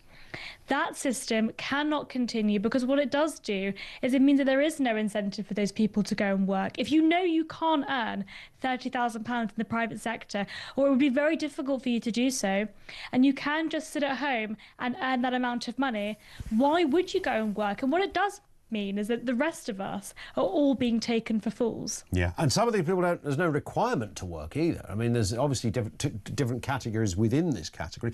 Yes, there are some people who are caregivers, so that's maybe a different thing. Sometimes there's an age component to it as well. I don't know, but you know, this is whatever the reason is. Surely a society must have failed at some level if you have 8 million people claiming a benefit and half of them have no legal duty to find work because of their circumstances. Something is broken. You're absolutely right. Something is absolutely broken. I think this is probably one of the most important issues facing this country at the moment, because when you're looking at this, just zooming out for a second, obviously universal credit is very specific. It is not universal in that way. There are so many other benefits that people can claim that mean they're earning a huge amount of money in comparison to everybody else that works hard in the private sector. But if we zoom out, there are 21% of 16 to 64-year-olds that are economically inactive. So that means that 1/5, 1 in 5 people that are of working age are not in work. That is absolutely outrageous. Now, part of that is people on universal credit that aren't working at all, or some of those are working. People that receive personal independence payments, about 80% of them are not in work, although they can be in work, but most of them obviously aren't in work. And you can claim personal independence payments for things like having acne or obesity or depression or anxiety, and you can claim that you're long-term sick as a result of those issues. So this is really, really important problem. Now, we saw this morning with the ONS, what is going on in the labour market? Why are there so many people unemployed? Why is it so difficult at the moment to get a job? Well, Rachel Reeves, in her last budget, increased the cost of employment by increasing the employees' national insurance contributions, which literally means it is now more expensive to employ somebody. When you have all of these different regulations, the Employment Rights Bill that is coming through Parliament, it means that if you're a business owner, it's going to be impossible to to get rid of somebody. Yep. So why would you take a chance on somebody in the first place? Your business will then be at risk. The cost of employment is so much higher. And that is exactly why we are seeing the statistics that we're seeing now. 8 million people with their lives wasted as a result of this government. Spot on. Reem, great to have you on. Very passionate stuff. Reem Ibrahim from the Institute of Economic Affairs. Your thoughts on that one as well? I think that story is going to grow over the next day or so. Let's go back to your calls. We talked shoplifting a little earlier with Susan Hall, who is, of course, the Tory leader in City Hall down in London. And we also spoke to someone who'd been on the receiving end of shoplifters as well. That was Rob, who put the sign up in his shop calling them scumbags. Let's talk to Dan in Liverpool on the point of shoplifting. Dan, what have you got for us? Good afternoon to you. Good afternoon, Ian. I find it quite ironic that our Prime Minister is offended by the use of the word scum, but has no qualms about calling everyone far right with very little evidence. Good point. It's a very good point, yeah. If he doesn't like exaggerated terms, then he should stop doing it himself. Exactly. Now, this might sound very... I'm 100% not calling for anything, but after the incident that happened on the train, and I believe, are you aware of it? The incident on the tube? Yes. Oh, you mean the naked guy? Yes. Oh, yeah. I mean, we're more than aware of it. And then, of course, a load of people tackled him, and now the police are apparently looking for the people that tackled him. Yes. At what point... A lot of tackle going on. At what point are we told as people that there's no point being a good Samaritan when the full force of the law will be put on you for doing the right thing? Yeah. Now, if it was a Prime Minister, I wish no ill on any of his children. Do you have daughters yourself? I just want to ask. No sons, but I would feel the same. And if anyone was to either attack your children or anyone else's children, I would hope, personally, someone would come and defend them. Yeah. But now, we're almost at a stage where we're told, if you try to do the right thing or save someone's life, you're going to be the one who's going to face the full ramifications of the law. Unbelievable, isn't it? And this guy was, I mean, I don't know what's behind it. I suppose people would say there's some sort of mental health issue, but, you know, in many respects, as regards the incident as it was happening, he was a naked man with all of his bits and pieces hanging out on a public tube. There were kids on there. He was swearing as well. I mean, it wasn't pretty. It wasn't pleasant. And people were right to intervene, surely. Myself and a few of the people that I go to the gym with personally, in broad daylight, saw a drug deal being done, and I phoned the police, and the police said, there's nothing we can do. If they're still there in half an hour, try phoning 141 and see if you can get a crime number. And this was in broad daylight, and honestly, at the point, where's the trust in the police gone? Thank you, Ian. I hope you have a lovely day. You've been great, Dan. Thank you very much indeed. Short and sweet from Dan in Liverpool on shoplifting and basic unjustifiable nonsense coming out of our system. Yeah, I mean, the tube thing was just extraordinary, that apparently the police are looking for the people that pinned the guy down and got him off the tube. I mean, the man was a sexual menace by definition of what he was doing, and I don't doubt there's obviously going to be some kind of mental health component to it, but yeah, he was confrontational, he appeared to be violent, and he was tackled by members of the public and removed from the tube. That should be job done, really. I wonder whether the police chief will thank the members of the public. Maybe they want to find them to congratulate them, give them a kind of medal or something, who knows. This one from Tony, who says, lovely day. Maybe our Ange, Rayner I assume, is worried all Tory voters are offended by the shop sign. It could well be that. It might be. It's most possibly that. 0344 499 1000. Back with you in a few moments' time. This is Talk.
across the UK, on DAB+, on your smart speaker, on your smart TV, and on your side. This is Talk. It is Talk 0344 499 1000. Lots to get through here. Britain is no longer a safe haven for women and girls. I think that's a reasonable statement at the moment. Not according to Reform UK, who claim the arrival of migrants is putting women and girls at risk. Female politicians from the party have criticised the handling of the Channel migrant crisis and proposed the deportation of foreign criminals in response. I would have thought this is a fairly standard stuff. Nothing controversial about saying, well, if that's what you do, you should be, removed from the country. Let's speak with Maxine Fothergill, Reform UK Kent County Councillor. Maxine, good afternoon to you. Good afternoon, Ian. Always nice to speak with you. I haven't seen you for a little while. How's it going over there at Kent County Council? Because you're running the place now. Very well, thank you. We are doing absolutely brilliantly. We are saving the taxpayer absolutely shed loads of money. We're all getting in, doing our job, and hopefully the public are very happy with the outcome that they're seeing from us at the moment. It's going to be interesting. Of course, there are limitations to what you can do as a county council, as distinct from a Westminster council or whatever. Even if your party are, intent on changing the law should they become government. But certainly this issue has long been in the veins of Reform UK, if you like, feeling very strongly about what is happening to our country and what is happening in this particular case to the safety of women and young girls. Yeah, it's a terrible worry. I mean, I can speak personally as a mum, as a grandmother to two young children of just 3 and a year and a half, and it worries the life out of me. What sort of world are we bringing our children into? I don't even feel safe anymore working late in my own office. I used to work until sometimes 9 or 10 at night. Now I go when my staff leave because I don't feel safe on the streets, and that's in Gravesend. I certainly don't feel safe on the streets when I go up to London, especially if I've got, the phone in my hands, because you hear of all these phones being stolen by these, lads on the bikes and things. So I don't think that we're in a safe country anymore. It's very worrying. And it's interesting because, by this stage in the 21st century, we should be talking, you and I should be sitting here now having a kind of little chinwag about how, do you remember back in the day when there used to be crime and there used to be horrendous attacks? Should be a thing almost, I'm slightly romanticising it here, but you take the point. This should be something that had got so much better now that it hardly happens. But it's getting worse. It is. I mean, what we have, in my opinion, is that we've had two political parties that have let us down. They've allowed the floodgates to open. They've let so many undocumented men come into this country. We have no idea who they are. Their passports have literally been dropped into the drink as they've actually jumped on these boats. That some of them are claiming to be children. That they must be taking us as some kind of fools. They only need to do dental records. But I think the thing that's even more worrying is they don't seem to actually be doing any kind of fingerprint checking or any identity checks on them. They're taking them off these boats and then they're dispersing them into, what was originally 2-star hotels, then 3-star. Now they're in 4-star hotels and HMOs all over the country. And they're making our streets very unsafe. No one feels safe anymore because we don't know who these people are and what they're capable of. I mean, you're the leader of your council. Linda Kemkeran has called the boat crisis an invasion. She blames it on endangering women and girls. I'm sure you would concur with that, Maxine. Oh, absolutely. I mean, Lyndon's doing a fantastic job of getting out there, and we are going to be doing quite a lot. Even in our council last month, there was a motion put forward by by the opposition, and we turned down that motion and we strengthened it because we believe that more needs to be done, not less. We need to be protecting our women and children. We can't keep on having all of these people in the country where we have no idea who they are and all these attacks. I mean, it's, I picked out some figures knowing that I was going to come on here, but 210 hotels, this was from July of this year, are being used for asylum-seeking hotels. 108 million every month is being spent on accommodation. Yeah. That's our taxpayers' money. But we can't afford to actually look after our own. We've got housing lists as long as your arm. People that are having to sofa surf. We're walking past all the time people that are vagrants that they've got nowhere to go. Many of them have been veterans, and yet we can't look after our own, but we can spend all this money on these people that we've got no idea who they are. And it's very, very worrying. I know you're going to be standing for the Reform UK Party Board, Maxine. That would put you in a sort of a decision-making panel. Is that the idea, to make policy, to kind of grind out and properly put forward definitive ideas? How does that work? Well, I think the board is really about actually looking at this higher strategic level and getting our party fit for, bit ready for government. So working with Nigel and the other board members, so that we can put our policies in place, we can strengthen everything that we're doing. I mean, we have some fantastic policies in regards to protecting of people. We would put 30,000 more police on the street. We'd stop the boats straight away. We would leave the ECHR. We would deport all foreign criminals and illegal immigrants, and we would fund more women's refuge. And that's certainly policies that when we are in government, we will be implementing and putting in place. It's going to be interesting. You can see why there's wide support for this, because there are no, when we've been talking about this throughout the course of the show today, Maxine, and we touch on this almost every day in some shape or form, there is no political will at the moment. And whether it's this current party, I mean, we didn't really expect it. Keir Starmer's banging on about smashing the gangs. It's a phrase that doesn't mean anything. And yeah, we'd all like to smash the gangs, but let's stop the boats. And even that phrase with Rishi Sunak didn't work very well. There's not really a kind of, they haven't got the kahunas. They haven't really got the political dynamite. They haven't got the kind of genuine intent on following this stuff through. Whereas Reform are speaking the language of what is concerning people. Well, Ian, this is why we are getting more and more women turning to us. Women that have never even been political before.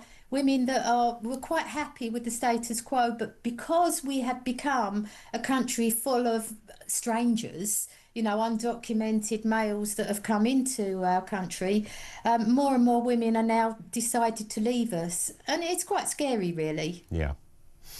Do you sense this will become pivotal come 2029 at the general election, or do you think, God if it's a vid, that the Labour Party will have solved the problem by then? Yeah. You'll have nothing to say then. You'll be thanking Keir Starmer, Maxie. No, the Labour Party will never solve the problem. The Labour Party will never smash the gangs. The Conservative Party have already had 14 years and they failed us miserably. There is only one party that will actually do something to protect its own citizens, and that's my party, that's Reform UK. We are the only party that's listening to our residents and is prepared to actually help and to stop all of this criminality. You've only got to look in the shops. You're quite welcome to go around and do your shopping as long as it's under £200 and you're allowed to get away with it. We are living in a lawless society.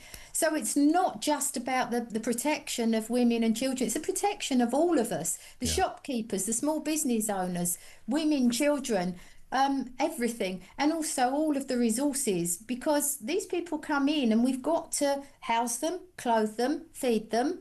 They're working illegally, we know that. They're, very often on these Deliveroo's.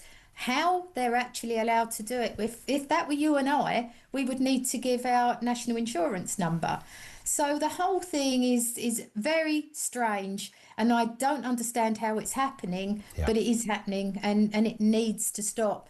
And my worry is, if we have got another 4 years of this government, what is this country going to look like in 4 years' time? It's a fair question. We finish on that point, Maxine. You've been great and passionate as ever. Thank you. Maxine Fothergill, Reform UK councillor for Kent County Council. They, of course, now run the council down there. I think it's the biggest council in the country. Big deal, lots going on. Can they make a difference? But I think you heard what she said. Most of you listening to this, I'm sure, will go bang on what was said. I do come back to that question I raised. I've raised it a few times in the last couple of weeks. Are we all in a minority here with these passions and opinions and views and concerns, and the rest of the country don't give a toss? Or if they do, they want to vote for someone, I don't know, vote for someone else. They think Keir Starmer can finally do it. Kemi Badenoch, could she come up from the far side and suddenly, with her tent proposal, would that begin to work? You need firm language. I was listening to Donald Trump talking about, I mean, I think, look, Donald Trump probably lost the plot about 15 years ago in some respects, but there are moments of brilliance with Donald Trump. We all know that. That's why he's quite a confusing, certainly a divisive character. Even those that voted for him would acknowledge all of that. I didn't fully understand the Washington story. There is some truth in the stats he wheeled out and some truth and some areas where there's not quite so much truth. But he's essentially, the government are going to take over the running of Washington when it comes to law enforcement and criminality, etc. Get rid of all the homeless people, get rid of all the horror stories on the streets and, you know, really go for it. There's a sort of an Indonesian vibe to what he said. But what did hit me, and it hits me every time that Trump speaks, when people said it was impossible to stop immigration across the border, he said, no, it's not if you want to. So he kind of has. Now, I know it's work in progress, and at the moment it's a bit of a sticking plaster that he's lobbing over it because it's real long-termism and an awful lot of money to do what he needs. He's got 40-odd thousand people in jails under the ICE arrests, the immigration body that is getting rid of illegals. 40,000, that's half the population of our prisons, for goodness sake. I know it's America, but nonetheless. He's made a difference, is the point. He's made a difference. He said, I'm going to do this, and he's currently doing it. And that's the bit that people like about Donald Trump. Even those that don't vote for Donald Trump can surely see that, you know, this is a guy that's getting things done. Can you imagine that can you imagine Kamala Harris getting that animated about anything, for God's sake? Let's go over to Sarah in Somerset on the issue of migration. Sarah, good afternoon to you. Hi there. Hello. I have literally been listening to Ben Habib. I love Nigel. I really do. And I think I'll probably still be voting for him. But I'm also very drawn to Ben Habib. Okay. And I was listening to him being interviewed by Liam Tufts. And I'm going to quote some of what he said. He says that, you know, a civil society is being assaulted. And he didn't say this, but I've heard from the United Emirates has said that we are allowing terrorists through the borders. And it's just insane. We haven't got the army, we haven't got the police to actually really, you know, come up trumps if we end up, you know, having other sort of instances. And we've already had enough, which is why we've got all these protests. And why have we got judges in this country literally coming together to keep criminals here? We have to get out of the European Court of Human Rights. And we have to start thinking about the actual victims of crime rather than protecting the criminals. It's just basic common sense. It is common sense, and I'm not suggesting all of these things are easy, nor can they happen, you know, in 24 hours if for example, Reform UK became the government. But there has to be, nobody can tell us it's impossible, and this is the problem that we're dealing with, isn't it? The conventional parties, or the mainstream parties, forever tell us, you can't really do that. And that's how we found ourselves in this place, because of a basic lack of desire to do it. They've let us down. And they've pushed all this progressive discrimination that has worked against ordinary, normal, hard-working people who are paying for all of this nonsense. Of course there's resentment. And if this carries on, the country is finished. So the only way to settle this is to simply do the right thing. Spot on. You've been great. Sarah, thank you for that. Sarah in Somerset, do the right thing. And this from Kaz in Bedford, who says, we've had years and time wasted discussing what a woman is, and now we're expected to waste more time discussing what a scumbag is. Meanwhile, the country goes to hell in a hangar. That's incredible, isn't it? You can almost see the worthy debates. A Panorama special. Tonight on Panorama, we investigate the scumbags. Maybe they can go undercover and find some scumbags. There could be, and it's the BBC, remember, they'll probably employ a scumbag correspondent, which would be great. I'd like to see that whenever we get one of these horrendous stories or some antisocial dodgepot doing stuff. Here's our scumbag correspondent, Mickey Perkins. And Mickey comes on and goes, "Thank you, Fiona." And off he goes to find the scumbags and winkle out the little scummy monsters. Where do they hide? Where do they live? How do they feed themselves? Sort of a vampirian kind of feel to it. Exposing the scumbags of our times. It will be up there with, you know, the greatest of journalistic scoops once we realise who they are. But then the people will start going, no, sorry, you can't just self-identify as a scumbag. There's certain criteria. And the arguments will start, and Jeremy Vine will do a debate on it. You know, what is a scumbag? Well, with me now is Anne Widdecombe on one side and Owen Jones on the other. And they'll just divide and shout at each other for 10 minutes while they try and work out what the hell one is. 0344 499 1000. That is where you'll find us. This is Talk.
It could have been tried when Starmer came in because they'd spent all that money, and it would have been some kind of way of saying to people, look, we don't really want you, and you're going to have to go back, and you're going to go to Rwanda if you're illegally landing in our country.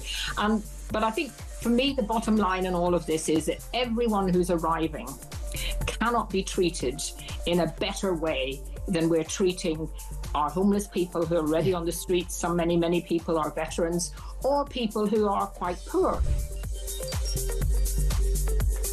To stop being in denial about the effect of this culture coming into this country, and it is the culture of Islam, who have absolutely no regard for the value of women. So these men coming in on these boats, 800 to 1,000 a week, 26,000 this year alone, have a totally different view, a medieval view.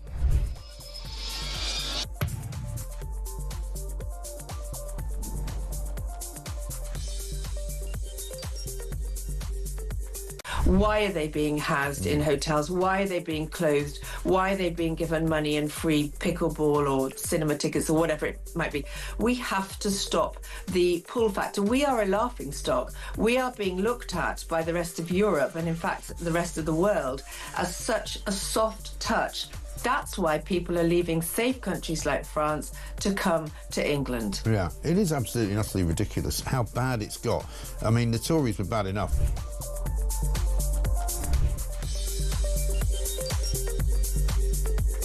Would you call shoplifters scumbags?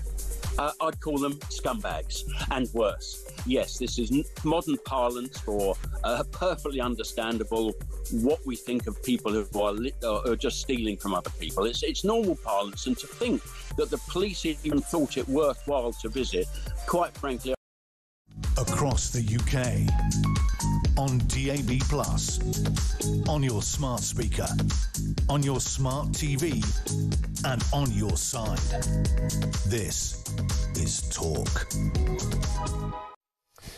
It is Talk. Just before we go back to the calls, don't go away. Phil, don't go away. Jackie, loads to get through. It's the Voice of Doom, day 12. The mystery voice, the political mystery voice. You've got one task. Identify who this is. I certainly have things to say. Not Ian Duncan Smith. You've got to go way back if you want to have a crack. It's 87222. Here it is again. I certainly have things to say. Who is that? I think it's probably the hardest. Well, no, it shouldn't be the hardest. We have done sort of foreign voices, like German chancellors from years ago and stuff like that, and people have got it right. This one, 12 days in, not quite a record on the mystery voice, but it's, you know, it's knocking in that direction. Here it is again. I certainly have things to say. 87222. If we get a correct answer right after the headlines at 3, we will reveal all. If not, obviously, it rolls over again to tomorrow for day 13. One more time. I certainly have things to say. Who's that then? And it's not Ian Duncan Smith. Go much further back. Back to the calls. Phil's in Exeter. What have you got for us, Phil? Good afternoon. Yeah, hi Ian. Hi. Great show as usual. Thank you very much. Just wanted to say the only way we can have any sort of deterrent due to the lack of will from our government and our judiciary is to literally build camps everywhere in MOD stations, and as soon as they come in, they go in there, and if they get asylum, that's fine, they can be released. If they don't, they should stay there until they decide that they want to go home, and then they can be put voluntarily back on a plane. Why is something relatively so simple beyond the ability of politicians? That's the. I mean, unless they're going to say there's a human rights issue or they haven't got enough tents. I don't know. Yeah, there's no will. There's no will at all. It's the same as a net zero. We're just being impoverished by our own governments. Yeah. And it's absolutely disgraceful. How much is this costing us? Just net zero and the immigration crisis. Yeah. Just those two things. A change of government, hopefully a change of government will say, right, we'll come out of the EHCR, we'll change all the human rights laws so we have our own set up for just our country and not the European one. Yeah. And we need to put our judiciary in their place by acts of parliament. And that's the only way, I think, for a permanent solution. But in the meantime, I think if you actually say, right, you're never going to get out of these camps, that will deter a lot from coming over. You would think so. You might think, and that's... We can't stop them. Yeah. We can't stop them. The French won't let us. Our own government won't. Our courts won't let us. Yeah, exactly. You have to remove yourself from what's clearly a ridiculous piece of legislation. I don't dispute that it all made sense at the time, the ECHR rulings. I get it. It was for a time, for a reason. But that particular component that is stopping people removing illegal immigrants from their country is clearly not fit for purpose. It's an absolute nonsense. Phil, thank you. Great call. Let's go to Jackie in Northumberland. Jackie, what have you got for us? Good afternoon. Hi, Ian.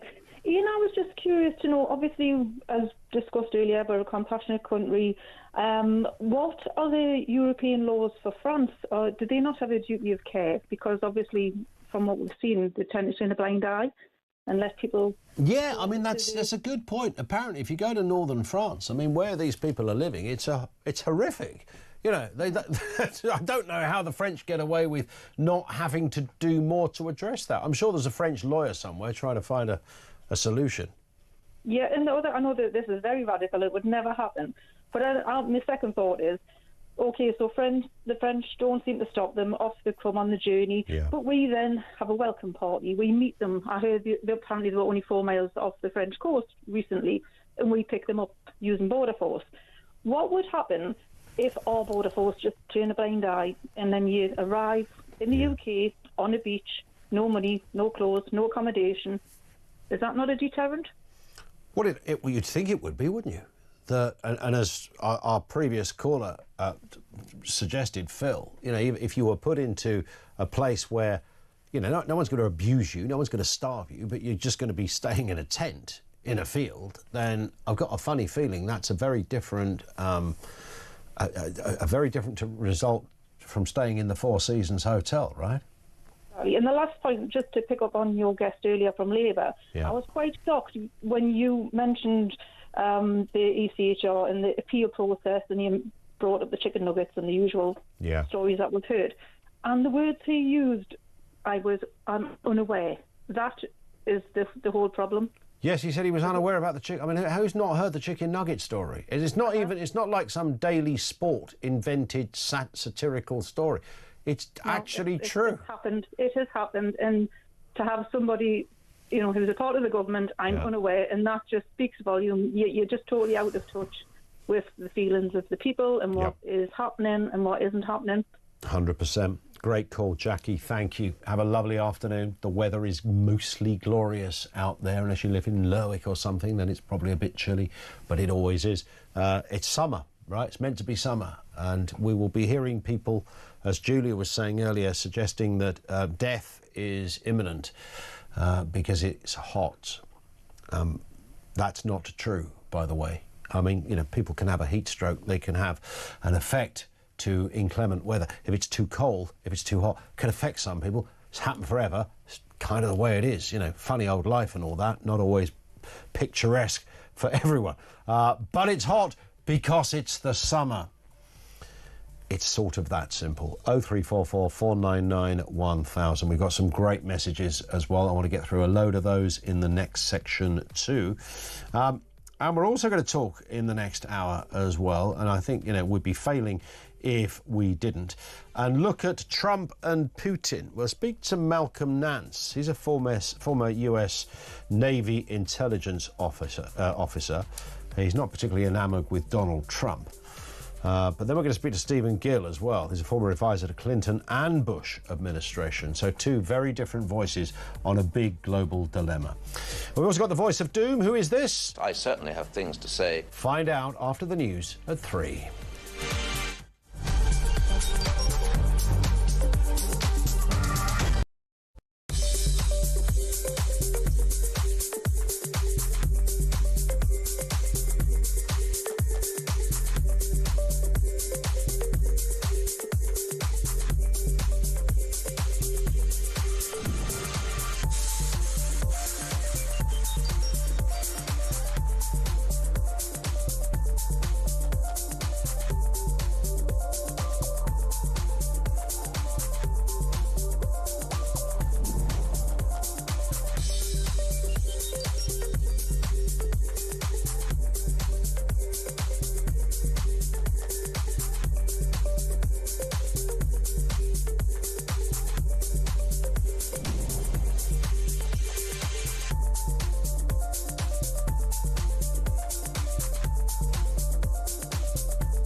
across the UK, on DAB+, on your smart speaker, on your smart TV, and on your side. This is Talk.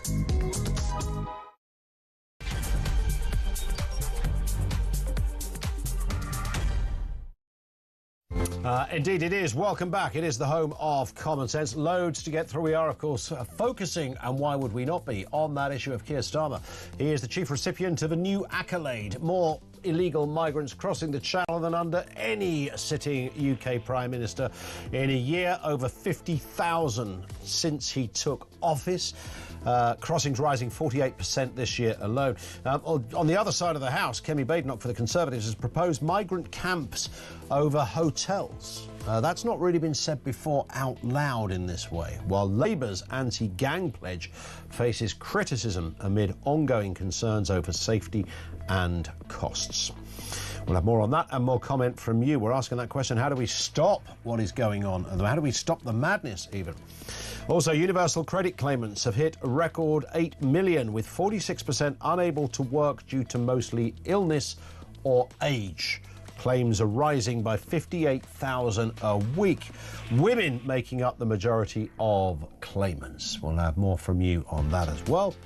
And the Duke and Duchess of Sussex, don't you just love them? They've signed apparently a bit of a scaled-back Netflix deal, giving the platform first refusal on their projects. This new agreement is far less, however, than their lucrative original £74 million partnership from 5 years ago. Have they lost their spark?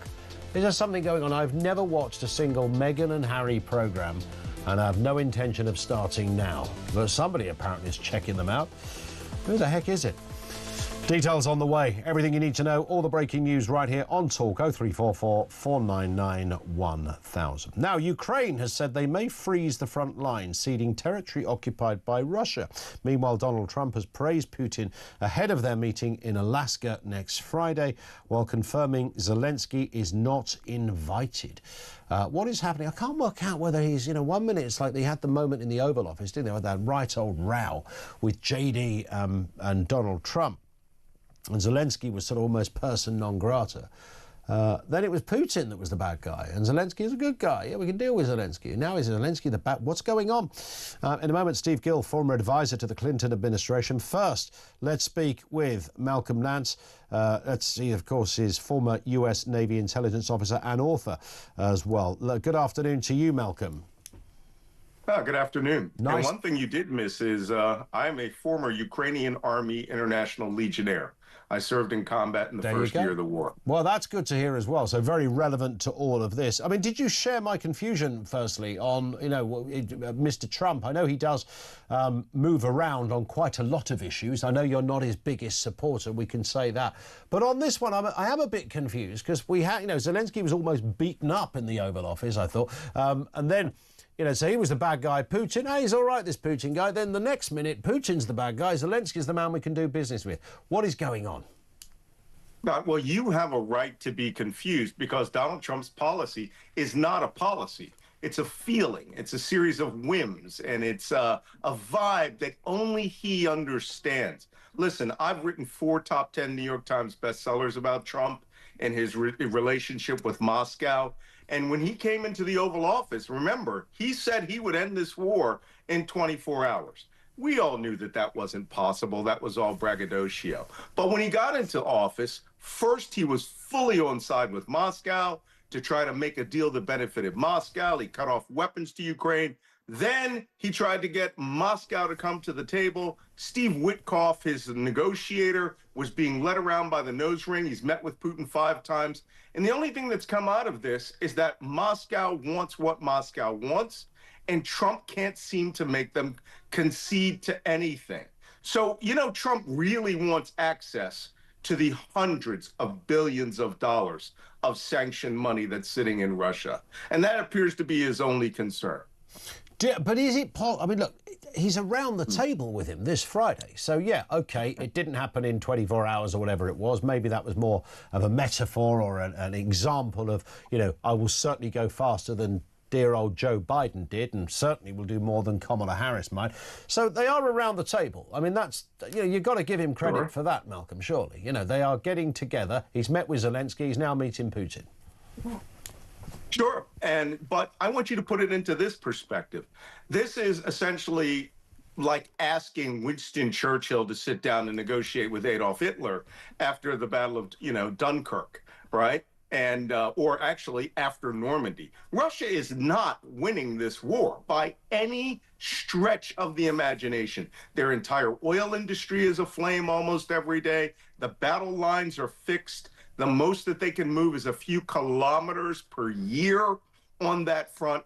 And for Trump to sit down with Steve Witkoff and say that he wants to negotiate from Moscow's position and that 20% of Ukraine, which Russia has stolen, including Donetsk, Luhansk, Crimea, which they stole in 2014, plus half of Zaporizhia and half of Kherson, should be given to Moscow. And this is Trump's words, because they've earned it because of the large number of men that have died invading Ukraine, is literally laughable. That's like saying that the German Operation Sea Lion to invade England is earned because they fought the British in World War II. This is ludicrous. No one gives away other people's land, all right, when they have carried out an aggression. And Moscow's going to get something from Trump, but what they're not getting is Ukrainian land. What is, I mean, it's not I don't know, is there any such thing as a conventional, straightforward war? Who knows, where people have subjugated land and gone in and through brutality, violence and death and destruction have taken a piece of the pie, as it were. And you're right. I mean, nobody should be saying, hey, don't worry, you've taken a bit, but we're going to give you a little bit of that. So, because that's a terrible message. But are we in a very specific and peculiar situation with this one? I mean, can it be solved any other way? Well, listen, I fought on the Ukrainian battlefield. And let me tell you something. 2022 and 2023 is not 2024 and 2025. Russia has a force that is spent. The Russian forces have recently had mutinies. Their soldiers are being executed for not going up there. Russia can't move a tank or a piece of armor without it being destroyed. They've resorted to mass infantry attacks and bringing in the North Koreans, which means they've already internationalized this problem. But Ukraine, on the other hand, still has the defensive capability and the capability of breaking through Russian lines, because Russia's lines are very weak. And Russia is in a race to make sure that its army can even hold. They don't get fed, they don't get paid, they're sent on suicide missions. The Ukrainian side is well-equipped, well-trained, well-experienced at killing Russians. Why Moscow would think that Zelensky is going to offer up anything is only because Steve Witkoff, Trump's negotiator, doesn't understand what Moscow's saying. He always uses this ex-KGB dictator's translators. He brings no Americans into the room to witness what the deal is. The deal is simple. Moscow wants what it wants. It's going to force Trump into getting him what he wants, and Trump wants a Nobel Prize, and he's not getting that either. So you don't sense that Putin will concede on anything? You can't envisage a moment when they say, okay, they can, we won't take that bit, we won't take that bit. You don't imagine that conversation. He can't. It would be 1 million men dead and wounded, which they've surpassed, for nothing. And how would he explain that? Look, he went brutal after the submarine Kursk disaster in 1991, 92. And he had to explain that to the Russian people. He's a dictator. He doesn't want to explain anything. He needs something to bring back to the Russian people to raise the red banner and declare that he carried out a victory. Donald Trump seems intent on getting him that something. But I'll tell you, that something isn't going to be Ukrainian land. Okay. The Ukrainians will fight with sticks if they have to. So, final question. Off they go to Alaska, and who doesn't want to go there? Or Russia, whichever one Trump thinks he's going to. For a cup of tea and a slice of cake or whatever it is. You sense then that fast forward to next Saturday morning, Trump is there, or just after the meeting on Friday, he gives the press conference. What's he going to say? Nothing happened? We came out with nothing? No. Oh, no. Look, this is Donald Trump, right? There's no such thing as a loss, no matter how disastrous it is, right? Donald Trump is going to come out. Look, this is Trump reporting into his handler. Let's be honest. Everyone knows Donald Trump has been led by the nose ring since 1987 by Moscow, and since 2012, they've been working in his full-time interest. Putin is deigning to give him something. Isn't that, I thought that's a democratic, that's a Dem conspiracy, isn't it? You know, the funny thing is, as an intelligence professional, I'm only allowed to deal in facts. And Trump went to Moscow in 1988 under the KGB. They had been monitoring his emails, or his written mail and phone calls since 1977. They've been dangling Trump Tower in front of his face since 2012. And he only speaks Moscow's terms. So you're saying that President Putin essentially owns Donald Trump? Oh, yeah, the common knowledge, right? The entire, you know, every intelligence assessment of that has been that Moscow has something over Trump, but that Trump is in love with the way Putin governs. So it's not okay. Yeah. So it's and I see this. You know, we're seeing a lot of things. You know, what's going on in America at the moment. The Washington D.C. takeover was sounds familiar. Yeah, there was a kind of sort of Chinese/Russian vibe about all of that at that press conference. But I mean, in terms of the Russians, I mean, there's been a couple of different inquiries into that. Nothing to see here. You're saying it's not necessarily illegal. It's down to Trump's love of Russia. Oh, well, it's not a question of illegal. I mean, the Mueller report said that he was indictable on his relationship. Not to mention, Mueller was not allowed to study the counterintelligence aspects of Trump and Putin's relationship. The House and Senate Intelligence Committee reports, the CIA reports have all said that Donald Trump was aware and benefited from Russia's interests because Trump's interest aligns with Russia's interest. So there's no such thing as a Russian hoax. There is a Russian relationship in which Donald Trump has been maintaining it forever. There it is. And, don't forget, all of his money before he became president of the United States came from real estate sales to Russia. He's just in love with their money. Malcolm. Passionate stuff. Thank you, sir. Really great to have you on again. Malcolm Nance, former US Naval Intelligence Officer, the author of The Plot to Betray America, How Team Trump Compromised Our Security and How We Can Fix It. That's the title of the book, by the way. And as you can, I think, glean from that, not a particular supporter of Donald Trump. Steve Gill is also with us, former advisor to the Clinton and the Bush administrations. You've worked cross-party, Steve, so you know what these areas look like, regardless of who's in power. What did you make of Mr. Nance's assessment of Donald Trump, essentially? I mean, suggesting he's not in the pay of Russia, but certainly so enamoured with the place that he can't help himself. He's going to rule in Putin's favour every day of the week. Good afternoon, by the way. I think Mr. Nance demonstrates pure Trump derangement syndrome. I'm not sure what the medication is, but he needs to be on it immediately. And I think he also displays the problems with the U.S. intelligence community in many cases over the last couple of decades. Virtually everything he cited about the intelligence communities have been debunked. You have senior leaders of the intelligence community who is about to face criminal charges, Comey, Mueller, and the rest. He's part of the 51 intelligence officials, I suspect, who said, oh, the laptop was Russia hoax that has been completely debunked. Everything he cited has now been factually debunked, but that's been the problem with U.S. intelligence. We let people putting their political agenda ahead of facts and ahead of truth. Let me also remind him that he is so far off on what's happening on the battlefield in Ukraine right now. Even Mark Rutte, the head of NATO, has acknowledged a few months ago in what was probably one of the stupidest political statements ever, that Ukraine is winning the war, but the battlefield is moving in the wrong direction. He's right. The battlefield has been moving in the wrong direction. Even Europe is acknowledging that Ukraine has lost, is losing, and cannot win. So basically, everything you just heard is wrong. Well, Mr. Nance, as you heard, Steve, said that it can't be wrong because he's former U.S. intelligence officer, and therefore he only deals in facts, which I could almost hear you laughing at that point. So were the 51 intelligence officials who said the Hunter Biden laptop was a Russia hoax. Again, all of the emails, all of the investigations now are showing that everything he was saying about his colleagues were lies. They were intended to, undercut President Trump. And the idea that all of President Trump's money came from real estate deals in Russia is, again, provably false. Now, let's turn to what's happening in Alaska. Yes, on Friday. Putin, how is this going to pan out, do you sense, Steve?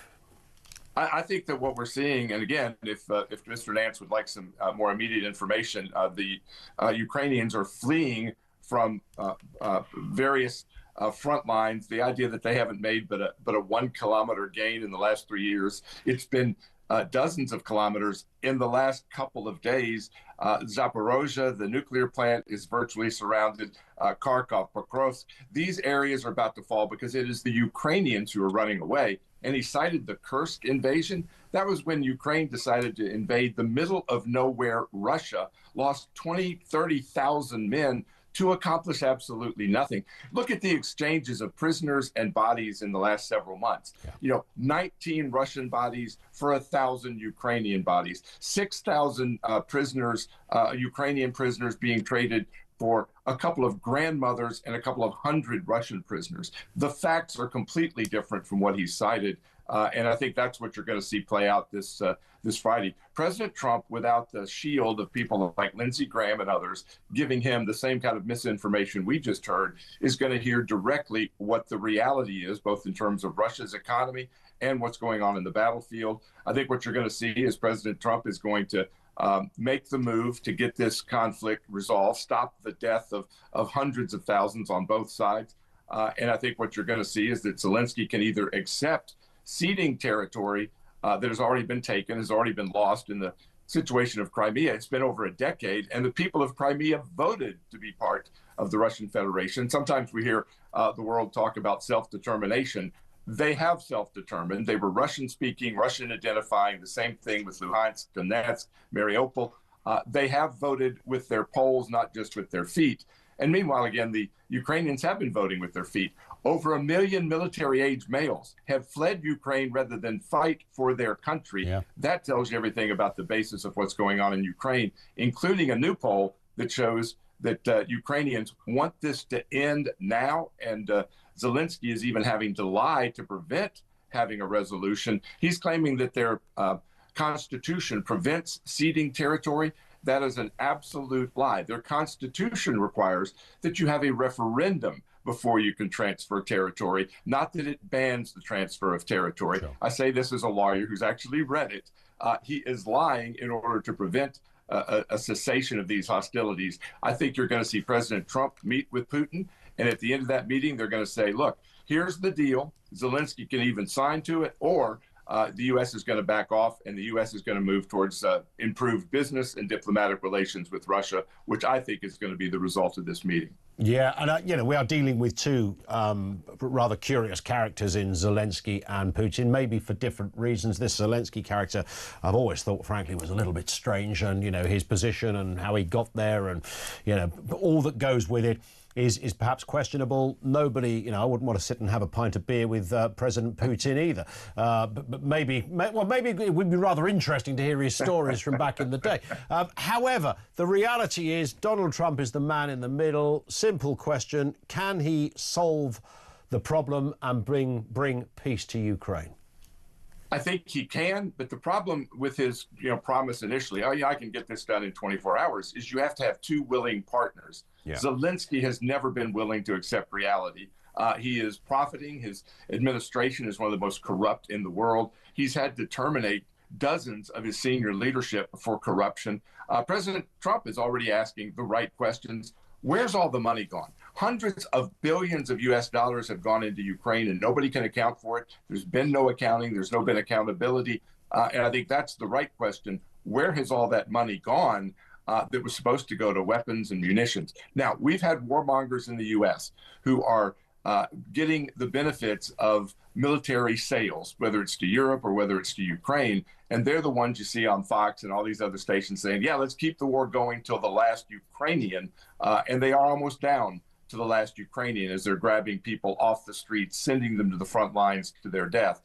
So you've now started to see, for example, in Germany, their military stock stocks in their big military companies plummeting because they see pieces at hand. I think that may be the best indication. Look at what the business people are doing. Follow the money. Pieces at hand. Hey, Steve, I mean, follow the money. Isn't that always the mantra we default to, it seems? You've been fabulous, Steve. Great to have you on with us. Thank you, Steve Gill, former advisor to the Clinton and the Bush administrations. Before that, you heard Malcolm Nance, former US Navy intelligence officer. You might want to put a response in on that as well, too. Very distinct views on what is happening. But Mr. Gill there finally saying, yeah, there can be some kind of peace there. But it ain't easy. 0344 499 1000.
Speaks volumes. It could have been tried when Starmer came in because they'd spent all that money, and it would have been some kind of way of saying to people, look, we don't really want you, and you're going to have to go back, and you're going to go to Rwanda if you're illegally landing in our country.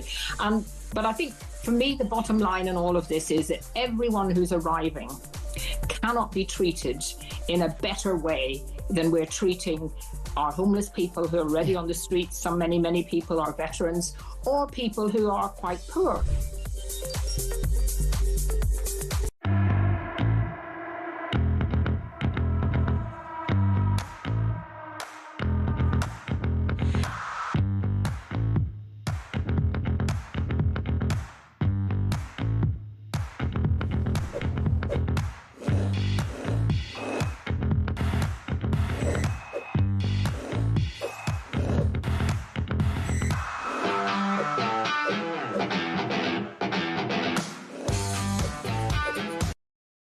Across the UK, on DAB+, on your smart speaker, on your smart TV, and on your side.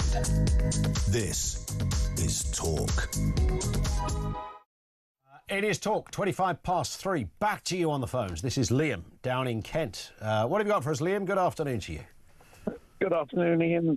Lovely to speak to you again. And you too. What's happening? You know, the English Channel right now is an absolute mill pond.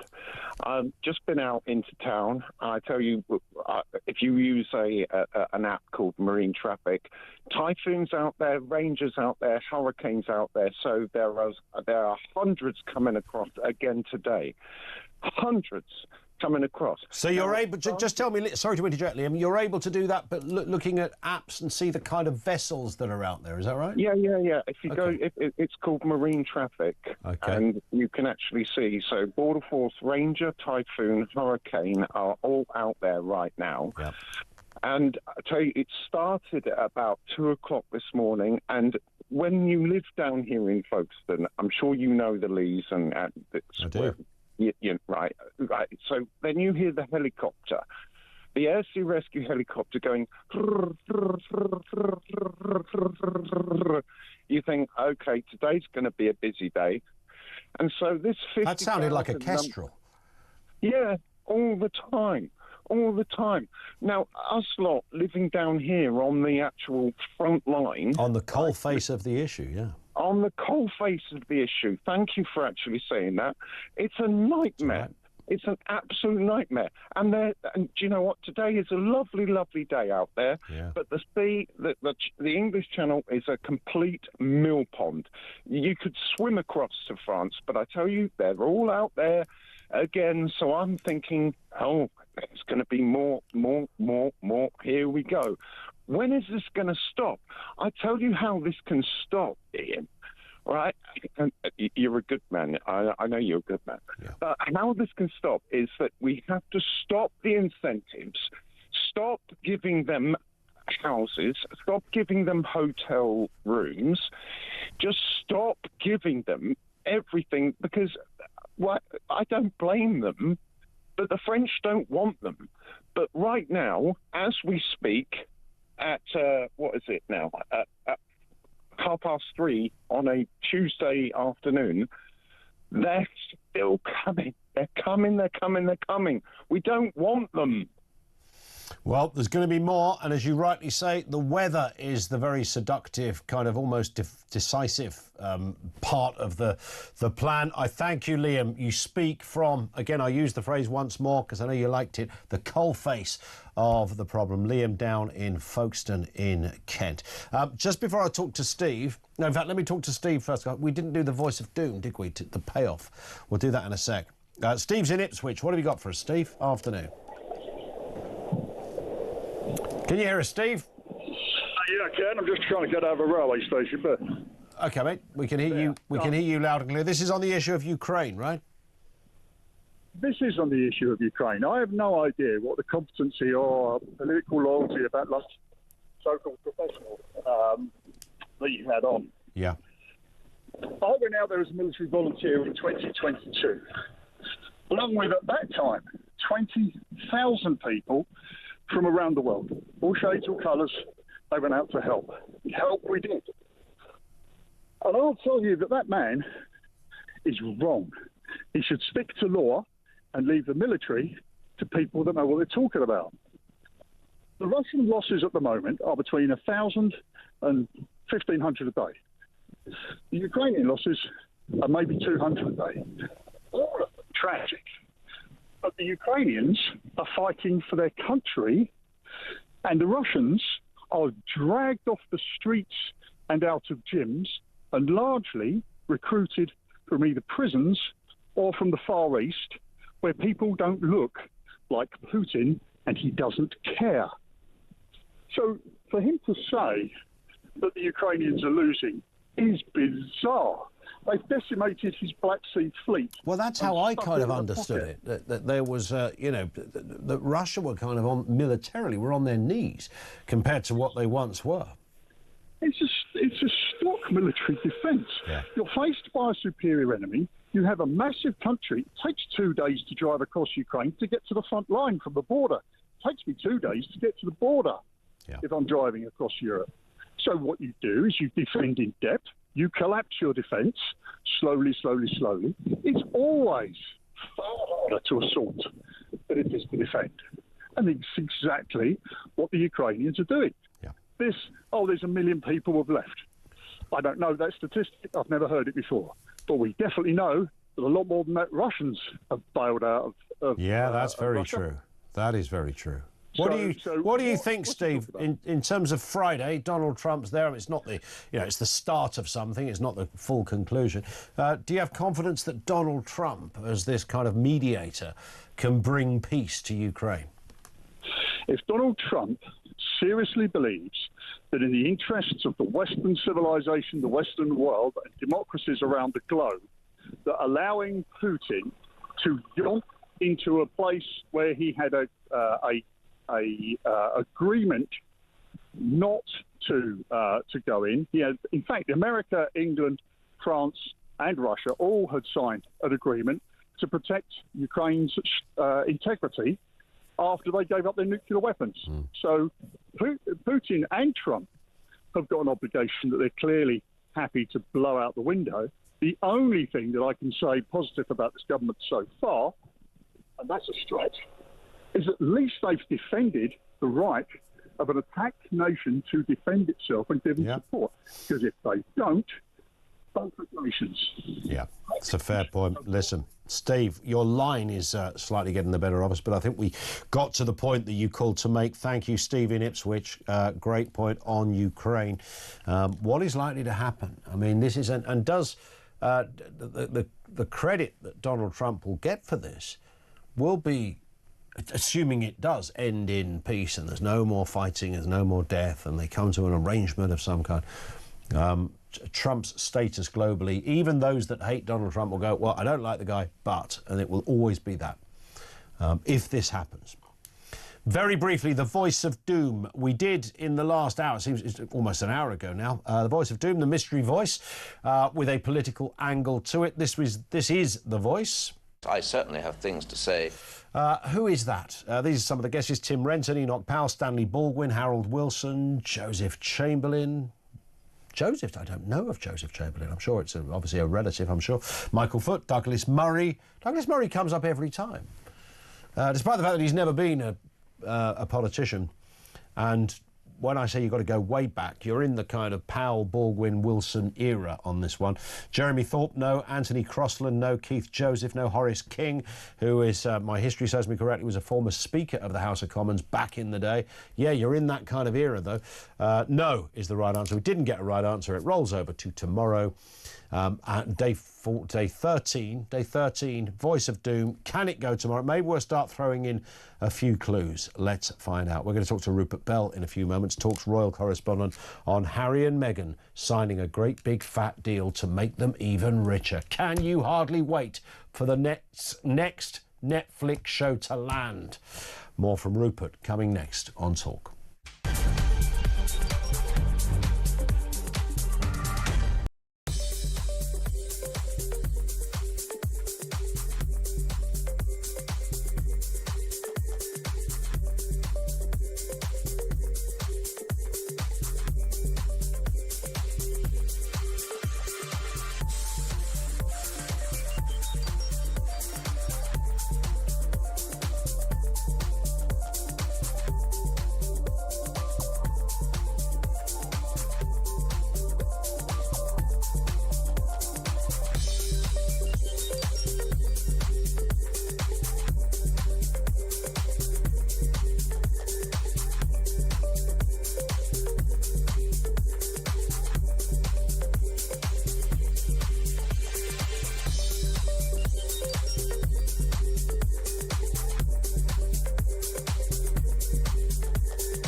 Across the UK, on DAB+, on your smart speaker, on your smart TV, and on your side.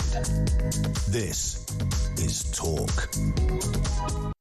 Jeremy Carr, though, is here at 4 this afternoon. Kevin O'Sullivan at 7. Petrie's back tonight at 10. It's a big old line. It never really stops here.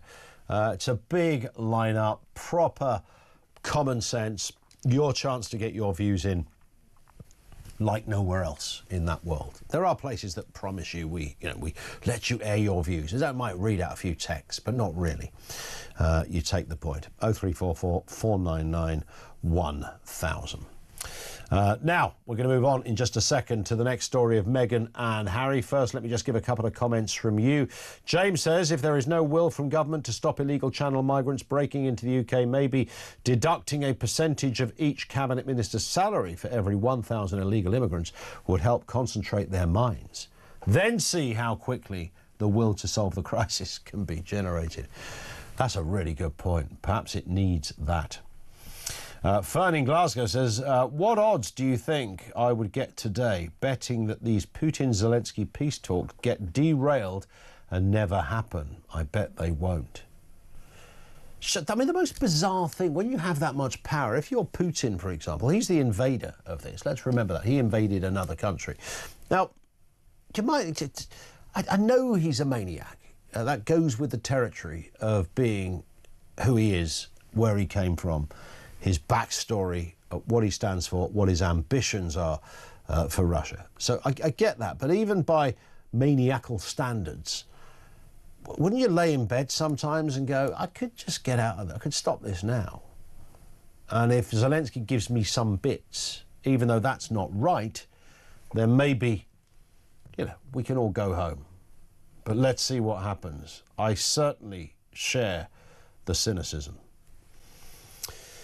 Now, Harry and Meghan's Netflix deal has been scaled back after flops like With Love, Meghan failed to match the success of their initial documentary, which was Harry and Meghan. The couple's influence is being questioned once again as Netflix retains the right to pass future projects to other broadcasters. Let's speak with Rupert Bell, Talk's royal correspondent. Always good to see you, Rupert. Good afternoon to you.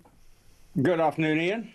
This is interesting, isn't it? The first thing they did, Harry and Meghan, I think people were a little bit interested in because it was the first time we'd heard their story, as Oprah might call it, that kind of thing. It was the first time we saw them in that setting and we heard a little bit about what happened at the palace and, you know, what was going on.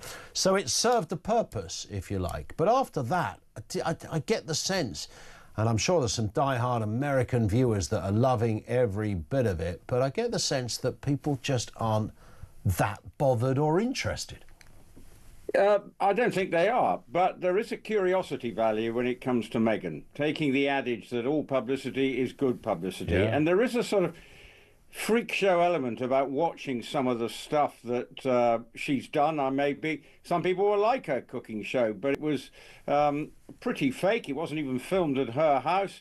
And it didn't do probably the numbers that they anticipated. Whereas the first programme, of course, when they were dishing the dirt on the royal family, that was bound to do big numbers. And that's probably what they were signed up for with what was reported to be $100 million. Whether it was as much as that I think we might have to say that's a very top-end estimate. But whatever, if you look at the new deal, we've got a new cookery programme coming out, which has already been recorded.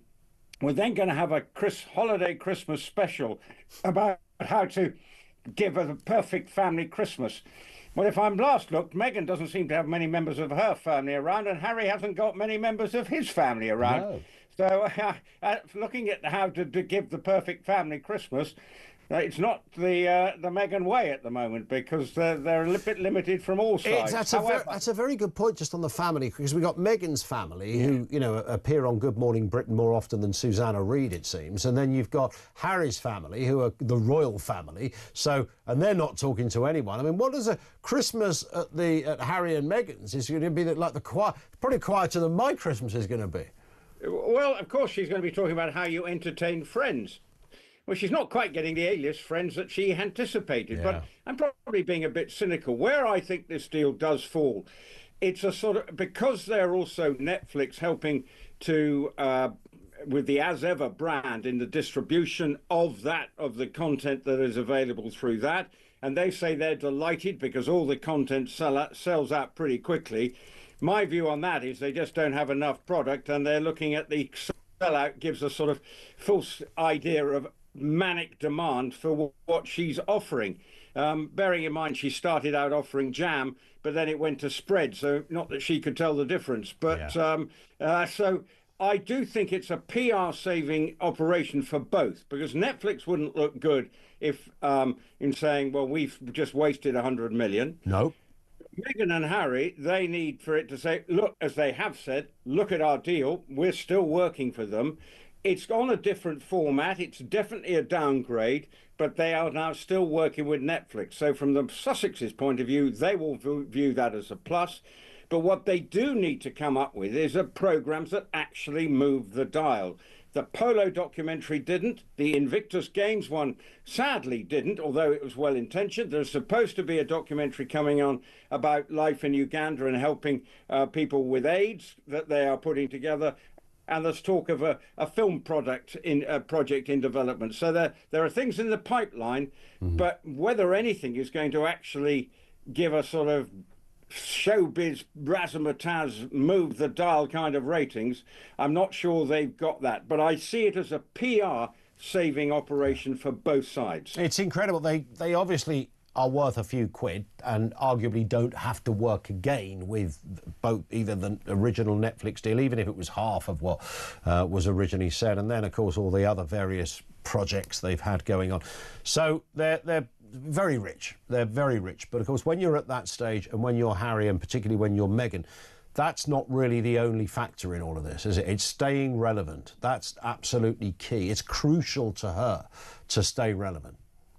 And that she is desperate, and she's trying extremely hard to do that. They have a very expensive lifestyle. True. You can't hide from that. Living in this villa, this Montecito castle, requires a lot of people working to keep the Sussex show on the road. They, you know, whether it be domestic staff, whether it be probably to keep the gardens in their perfectly manicured state that we see in the documentaries.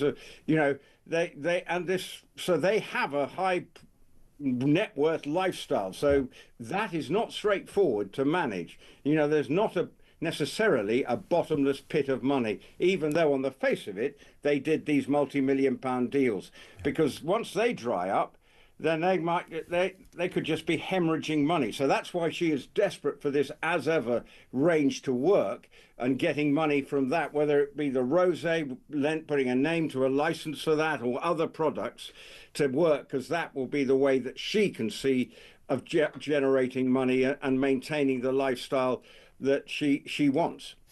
Well, we'll watch with interest, or maybe we won't watch with interest. That seems to have been the problem in the past. Rupert, as ever, great to have you on with us. Rupert Bell Talks royal correspondent on the... I can't think of anything less interesting, really, to watch on the telly than the Meghan Markle talking about Meghan Markle. And, you know, the Harry... We all quite like Prince Harry, didn't we? Thought he was the... isn't it a shame, by the way, just slightly jumping across points here, but when he met her and she became, you know, they had the royal wedding and stuff, that was the moment, the pivotal moment where everybody thought this is the changing face of the royal family and it's going to be great, because Diana had come into the royal family, as had Fergie, as what they call commoners, so not royal. So hardly commoners compared to the rest of us. You know, these people were from great stock with triple-barreled names and God knows how much land between them, huge, impressive military backgrounds of their parents and grandparents. And so they weren't commoners in that sense. Meghan, however, comes along as, you know, an American actor. And she's an attractive, very stylish young lady, but she's an American actor. And that, to many, was like, wow. I mean, that really is a whole departure from normality. But she was embraced, right? I mean, people tend to forget this. The whole system, both what appeared to be the royal family, clearly we know different now, but certainly the media absolutely embraced the whole thing. It was fantastic for many to say, look, this institution that everyone says can never reform just by the way it's set up. You could never modernise it, really, because it's too, you know, even if you change the, you know, who's in line to the throne, and even if you put forward the younger members to be more prominent, it's still not going to fundamentally change. But Meghan and Harry being there did fundamentally change it. Absolutely, completely altered it. And I remember thinking, this is great. Younger people who had no interest in the royal family, really, suddenly found an interest in the whole thing, which is why it's a crying shame. And I don't dispute that she probably went through some right old jip behind the scenes in the palace. I'm sure there were problems, but I also don't dispute that I'd imagine she, as, you know, if for no other reason, as an actor, a professional actor, and somebody who searches for fame, she got the ultimate fame. She essentially became a princess. The ultimate fame, something she could never have imagined. She must have thought when she was at, you know, dance school, one day my name would be in lights. Little did she know she was going to become one of the most famous women in the world.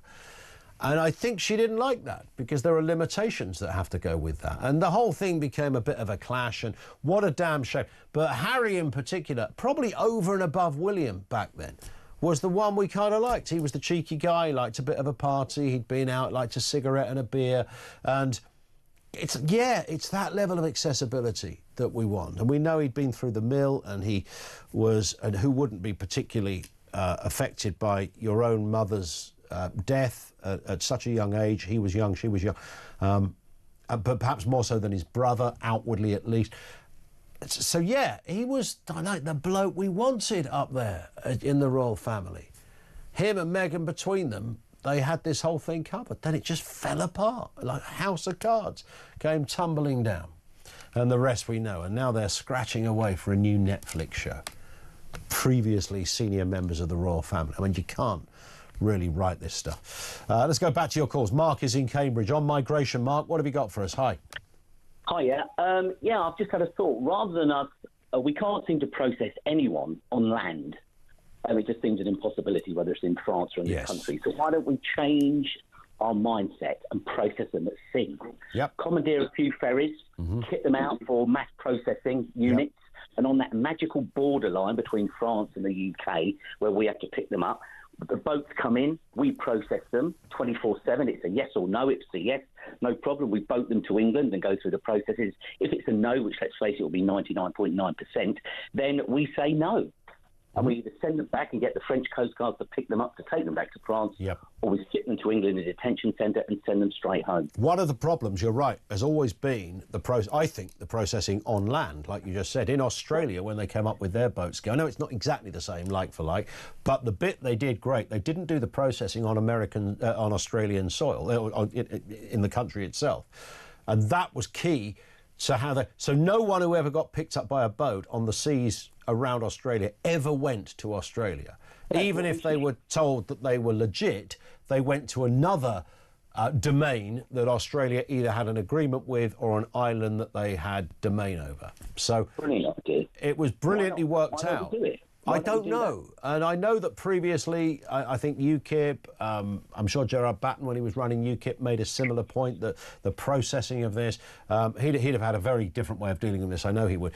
But certainly the processing of it, would never happen on land. And that's key to the whole thing.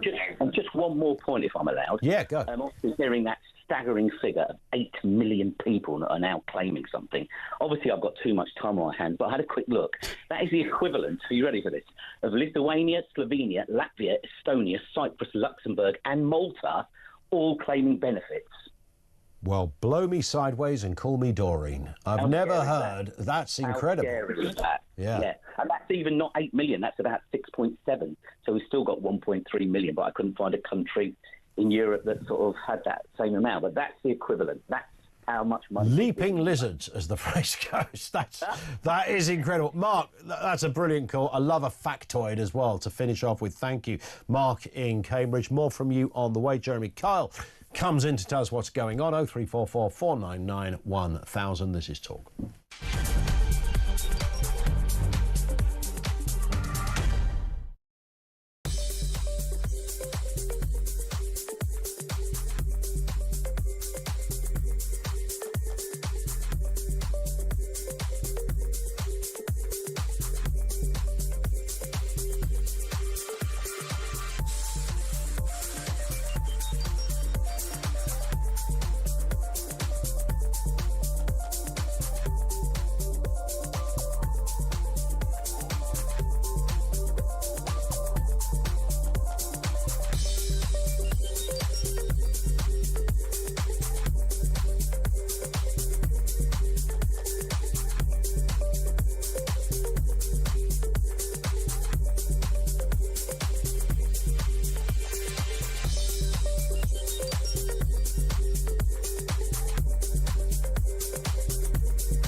across the UK, on DAB+, on your smart speaker, on your smart TV, and on your side. This is Talk. From the Home Architect, he says, when are we going to realise the world isn't fair and fairness naturally does not exist? These human rights lawyers are therefore redundant, as they can't ever level the playing field. That's absolutely true. But that is the problem. The predisposed position of people like human rights lawyers and mostly left-wing thinkers, and certainly the Labour Party, is that there is a sort of innate fairness that weaves its way around the system. And if you are experiencing unfairness, then somebody else must be responsible for that unfairness, and therefore it's their job to put it right. And that's not how it works. That's a really good point from the Home Architect. I love it. It's not there. It's not central. It's not like a mineral that you can go, oh, there is the fairness bit in society. You know, it's carved out, it evolves, it does different things, it appears in different places. But it isn't something that just exists naturally. Let's go to Dave, who's down in London. Dave, what have you got for us? Good afternoon, Ian. First time caller. Welcome along, Dave. Nice to have you with us. Thank you. Well, I heard it was Common Sense Week. Yeah. It's always Common Sense Week here. Okay. So the common sense I've got is that they seem to be dumping all their passports, all information that they've got on them, except for their mobiles. So why can't we take their mobile?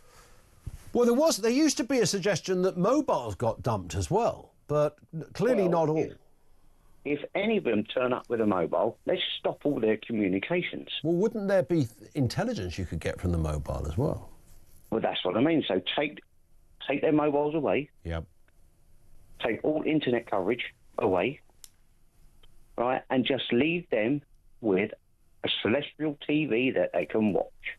Why are we paying for internet, their phones, and so on, without actually doing anything about it, really? It's common sense that they are getting in contact. Why are we paying for international calls on hotel lines? Well, absolutely right. I mean, that's bang on. You would have the right to all of that if you end up in one of those hotels. That's not an invented exaggeration of events. That's just a fact. Yes, but we should remove any internet, any phones, mobiles, because we don't seem to be having anything else, right, of information that they can give us, except for mobiles, but all their documents are dumped in the channel. So there it is. So use the mobile version of things. Listen, I've got to run, Dave, for no other reason than time. You've been brilliant. Thank you very much. A good point. Yeah, what is the communication monitoring in that respect? Let's get a voice note on immigration. This is Dave. Hi, Ian. I think with this clown Starmer and his cronies that are so intent on not listening to public opinion about him and his party, I think he'll actually be celebrating by having a party in the Cobra office.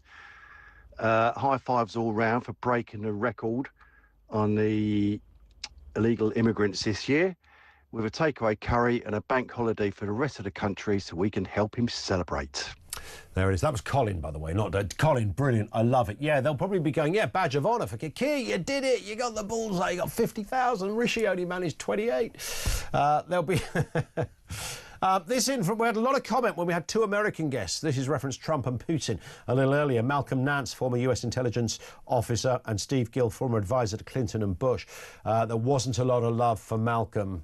Oh dear, lots of you did not like Malcolm at all. He did have a bit of Trump derangement syndrome. However, not exclusively, because Steve Gill didn't come out on top all round. Mike says, I'm in something of a state of shock after hearing the utter nonsense spoken by Stephen Gill. I've spent 20 years in defence and security. I was part of the unit that was first deployed to Ukraine to train their forces in 2014 and 15. I honestly cannot believe Mr. Gill claimed that the referendum held in Crimea and eastern Ukraine were legitimate and true reflection of the will of the Ukrainian people. Utterly outrageous. For all of his faults, Zelensky is 10 times the man and leader that Putin is. Trump staked his claim on achieving peace in Ukraine and will do anything to achieve that, regardless of whether it's morally right. As long as there is a fight in the Ukrainian people, we should support them. Mike, thank you very much indeed for that. Jeremy Kyle is here, fully clothed, or is he? I had a moment. There's a reason I asked that question. Well, only because I wasn't putting it. Have you noticed? I mean, obviously, it's warmer than a baboon's backside in the middle of the African jungle out there today. I came on the train. And I was sitting there. You know when you doze and you've got your ear set in, and you're sitting. It's air conditioned. It's lovely. Yeah. And I woke up and screamed because my bottle of water had left the table in front of me. I'd been snoozing and dribbling for 20 minutes. And I had to walk down the platform with the wettest crotch you've ever seen. I mean, literally, it landed right in my crotch. Thank God it wasn't orangeade, though. That'd have been sticky, wouldn't it? That's true. I did that driving the car quite recently. Did you? I opened a bottle of water at some traffic lights, took a swig and dropped it. And I was about to stop at the petrol station to buy myself a pasty and a nice coffee, as you do. Were you? You can't have a pasty from a petrol station, man. What's going on? Oh, this one you can. Seven Oaks. Gangsters. Yeah, it's very different. Seven Oaks, very upmarket. Very different pasties. But then I thought, well, I literally cannot walk in there. I've got a pair of grey shorts on, and there's no way around it. Anyone would just go, he's just piddled himself. It happens at my age. Then you've got to a certain age, so maybe you did. How old are you now? Why didn't you have socks on, by the way? Can I find this out? I don't wear socks in this weather. Look, trendy shoes. I know, but you didn't have any shoes on. I didn't have it. I mean, that's